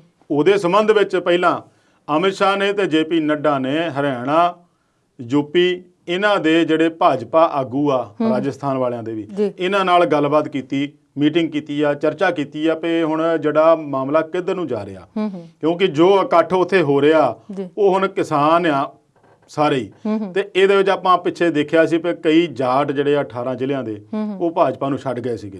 ਸੋ ਇਹ ਚਿੰਤਾ ਦਾ ਵਿਸ਼ਾ ਭਾਜਪਾ ਲਈ ਬਣਦਾ ਜਾ ਰਿਹਾ। ਇਹ ਵਿਸ਼ਾ ਕਿ ਉਹ ਸ਼ੋਅ ਨਾ ਕਰਦੇ ਹੋਣ, ਕਿਉਂਕਿ ਉਹਨਾਂ ਦੇ ਵਿੱਚ ਸੱਤਾ ਇਸ ਵੇਲੇ ਸੈਂਟਰ 'ਚ ਪੂਰੀ ਤਰ੍ਹਾਂ ਆਪਣੇ ਕਬਜ਼ੇ 'ਚ ਆ। 4 ਸਾਲ ਕਿਤੇ ਨਹੀਂ ਜਾਂਦੀ, 3 ਸਾਲ। ਤਾਂ ਉਹਨਾਂ ਨੂੰ ਇਹ ਆ ਵੀ ਉੱਥੇ ਤਾਂ ਠੀਕ ਆ, ਪਰ ਸਟੇਟਾਂ ਦੇ ਵਿੱਚ ਕੀ ਹਾਲ ਹੋਊਗਾ ਉਹ ਸਾਹਮਣੇ ਦਿਸ ਪੈਣਾ। ਕਿਉਂਕਿ ਜੋ ਚੋਣ ਨਤੀਜੇ ਨਿਗਮ ਚੋਣਾਂ ਦੇ, ਸਥਾਨਕ ਚੋਣਾਂ ਦੇ ਪੰਜਾਬ 'ਚ ਆ ਰਹੇ ਆ, ਭਾਜਪਾ ਵਾਲੇ ਪਾਸੇ ਕੋਈ ਮੈਨੂੰ ਲੱਗਦਾ ਵੀ ਬਹੁਤ ਇੱਕ ਖਤਮ ਹੋਣ ਵਾਲੀ ਗੱਲ ਹੀ ਆ, ਜ਼ੀਰੋ ਮੰਨਫੀ ਕਹਿ ਲਈਏ ਜਾਂ ਕਿਤੇ ਜਿੱਤਿਆ ਵੀ ਹੋਊਗਾ, ਕਿਉਂਕਿ ਰਿਜ਼ਲਟ ਤਾਂ ਅਜੇ ਚੱਲ ਰਿਹਾ, ਉਹਦਾ ਨਤੀਜਿਆਂ ਦਾ ਦੌਰ ਚੱਲ ਰਿਹਾ। ਪਰ ਉਹ ਕਾਰਗੁਜ਼ਾਰੀ ਤੇ ਨਹੀਂ ਨਾ ਦਿਖਾ ਸਕੀ ਜੋ ਉਹਨੇ ਦਿਖਾਣੀ ਬਣਦੀ ਸੀਗੀ, ਜਾਂ ਗੱਠਜੋੜ 'ਚੋਂ ਰਹਿ ਕੇ ਦਿਖਾ ਸਕਦੀ ਸੀ ਅਕਾਲੀਆਂ ਨਾਲ। ਕੱਲਿਆਂ ਨੂੰ ਉਹ ਕਾਰਗੁਜ਼ਾਰੀ ਨਹੀਂ ਦਿਖਾ ਸਕੀ। ਇਸੇ ਚਿੰਤਾ ਵਿੱਚ ਉਹਨਾਂ ਨੇ ਅਗਲੀਆਂ ਆਉਣ ਵਾਲੀਆਂ ਪੰਜਾਬ ਦੀਆਂ ਚੋਣਾਂ ਵੀ ਦਾ ਸਮਾਂ ਆ ਰਿਹਾ, ਰਾਜਸਥਾਨ ਦੇ ਵਿੱਚ ਹੋ ਹਟੀਆਂ, ਯੂਪੀ 'ਚ ਹੋਣਾ ਆ, ਤੇ ਹਰਿਆਣੇ ਦੇ ਵਿੱਚ ਉਹਨਾਂ ਦਾ ਜਿਹੜਾ ਗੱਠਜੋੜ ਆ ਉਹ ਵੀ ਕਿਤੇ ਨਾ ਕਿਤੇ ਦਾਅ ਤੇ ਲੱਗਾ ਹੋਇਆ। ਕਿਉਂਕਿ ਦੁਸ਼ਯੰਤ ਚੌਟਾਲਾ ਤੇ ਕਿਸਾਨਾਂ ਦਾ ਇਸ ਵੇਲੇ ਪੂਰਾ ਦਬਾਅ ਆ, ਪਿਓ ਕੁਰਸੀ ਨਹੀਂ ਛੱਡ ਰਿਹਾ, ਪਰ ਉਹਦੇ ਤੇ ਵੀ ਇੱਕ ਦਬਾਅ ਆ ਕਿਉਂਕਿ ਉਹਦਾ ਫਾਦਰ ਤਿਹਾੜ ਜੇਲ੍ਹ ਤੋਂ ਬਾਹਰ ਆ। ਉਹਨੂੰ ਵੀ ਕੁਛ ਨਾ ਕਿਤੇ ਸਮਝੌਤਾ ਕੀਤਾ ਹੋਊਗਾ ਜਿਹਦੇ ਕਰਕੇ ਉਹ ਵੀ ਵੱਜਾ ਪਿਆ ਆ। ਇਸ ਸਾਰਿਆਂ ਨੂੰ ਲੈ ਕੇ ਇਹਨਾਂ ਦੀ ਜਿਹੜੀ ਮੀਟਿੰਗ ਆ ਭਾਜਪਾ ਆਗੂਆਂ ਦੇ ਨਾਲ ਅਹਿਮ ਮੰਨੀ ਜਾ ਰਹੀ ਆ। ਉਹਨਾਂ ਦਾ ਕੀ ਨਿਚੋੜ ਨਿਕਲਿਆ ਉਹਨੂੰ ਲੈ ਕੇ ਜਿਹੜੀ ਅੱਜ ਦੀ ਖਬਰ ਇਹ ਆ ਵੀ JP ਨੱਡਾ ਤੇ ਅਮਿਤ ਸ਼ਾਹ ਦੀ ਆਪਣੀ ਮੀਟਿੰਗ ਹੋਣ ਜਾ ਰਹੀ ਆ। ਉਹਦੇ ਵਿੱਚ ਇੱਕ ਗੱਲ ਹੋਰ ਵੀ ਆ, ਮੈਂ ਸੁਣਦਾ ਸੀ ਭਾਜਪਾ ਦੇ ਇੱਕ ਸੀਨੀਅਰ ਆਗੂ ਨਾਲ, ਉਹਨੂੰ ਜਦੋਂ ਪੁੱਛਿਆ ਵੀ 26 ਜਨਵਰੀ ਤੋਂ ਪਹਿਲਾਂ ਦੀ ਗੱਲ ਹੋ ਚੁੱਕੀ ਆ, ਮੀਟਿੰਗ ਹੋਈ ਆ, ਉਸ ਤੋਂ ਬਾਅਦ ਖੜੋਤ ਆ ਚੁੱਕੀ ਆ, ਨਾ ਤਾਂ ਇਹਨਾਂ ਨੇ ਦੁਬਾਰਾ ਕੋਈ ਮੀਟਿੰਗ ਦਾ ਤੈਅ ਕੀਤੀ ਆ, ਨਾ ਹੀ ਕਿਸਾਨਾਂ ਵੱਲੋਂ ਕੋਈ ਇਹੋ ਜਿਹੀ ਗੱਲ ਆਈ ਆ। ਪ੍ਰਧਾਨ ਮੰਤਰੀ ਸਾਹਿਬ ਨੇ ਜ਼ਰੂਰ ਸੰਸਦ ਦੇ ਦੋਨਾਂ ਸਦਨਾਂ 'ਚ 2 ਵਾਰ ਕਿਹਾ ਵੀ ਅਸੀਂ ਗੱਲਬਾਤ ਲਈ ਤਿਆਰ ਆ, ਟੇਬਲ ਤੇ ਆਓ ਗੱਲਬਾਤ ਕਰੀਏ, ਸੱਦਾ ਦਿੱਤਾ ਨਹੀਂ। ਸੱਦਾ ਦੇਣਗੇ ਫੇਰ ਹੀ ਕਿਸਾਨ ਆਉਣਗੇ, ਜੇ ਕਿਸਾਨ ਦੇ ਦਿੰਦੇ ਆਪਣੀ ਤਰੀਕ ਤੈਅ ਕਰਕੇ, ਉਹ ਇਹਨਾਂ ਨੇ ਮੰਨਣੀ ਨਹੀਂ, ਇਹਨਾਂ ਨੇ ਫਿਰ ਆਪਣੀ ਮਰਜ਼ੀ ਕਰਨੀ ਆ। ਸੋ ਪਹਿਲ ਕਿਹਦੇ ਵੱਲੋਂ ਹੁੰਦੀ ਆ ਇਹ ਤਾਂ ਵੱਖਰੀ ਗੱਲ ਆ, ਪਰ ਭਾਜਪਾ ਦੇ ਇੱਕ ਸੀਨੀਅਰ ਆਗੂ ਆ ਰਜਿੰਦਰ ਭੰਡਾਰੀ, ਉਹਨਾਂ ਦਾ ਮੈਂ ਬੋਲਦਾ ਸੁਣਿਆ ਵੀ ਉਹ ਕਹਿੰਦੇ ਵੀ ਮੈਨੂੰ ਜਿਹੜੀ ਇਨਪੁਟ ਮਿਲ ਰਹੀ ਆ, ਛੇਤੀ ਹੀ ਸਰਕਾਰ ਜਿਹੜੀ ਆ ਉਹ ਕਿਸਾਨਾਂ ਨੂੰ ਗੱਲਬਾਤ ਦਾ ਸੱਦਾ ਦੇਣ ਜਾ ਰਹੀ ਆ। ਉਹਦੇ ਲਈ ਜਿਹੜੀਆਂ ਉਹ ਸਾਰਾ ਕੁਝ ਪ੍ਰੋਗਰਾਮ ਉਲੀਕਿਆ ਜਾ ਰਿਹਾ। ਹੋ ਸਕਦਾ ਕੋਈ ਨਵੀਂ ਤਜਵੀਜ਼ ਦੇਣ, ਜਾਂ ਉਹ ਜਿਹੜੀ 1.5 ਸਾਲ ਵਾਲੀ ਤਜਵੀਜ਼ ਸਰਕਾਰ ਦੀ ਪਹਿਲਾਂ ਹੀ ਪਈ ਆ ਕਿਸਾਨਾਂ ਦੇ ਕੋਲ, ਉਹਦੇ ਤੇ ਉਹ ਦੁਬਾਰਾ ਕਹਿਣ ਵੀ ਤੁਸੀਂ ਕੀ ਮੰਥਨ ਕੀਤਾ। ਹਾਲਾਂਕਿ ਕਿਸਾਨਾਂ ਨੇ ਤਾਂ ਪਹਿਲਾਂ ਰੱਦ ਕਰ ਚੁੱਕੇ ਆ, ਪਹਿਲਾਂ ਵੀ ਰੱਦ ਕੀਤੀ, 1.5 ਸਾਲ ਵਾਲੀ ਦੁਬਾਰਾ ਦਿੱਤੀ ਸੀ ਉਹਨਾਂ ਨੂੰ, ਤਾਂ ਵੀ ਰੱਦ ਕੀਤੀ ਸੀਗੀ ਵੀ ਅਸੀਂ ਨਹੀਂ ਇਹ ਮੰਨਣੀ।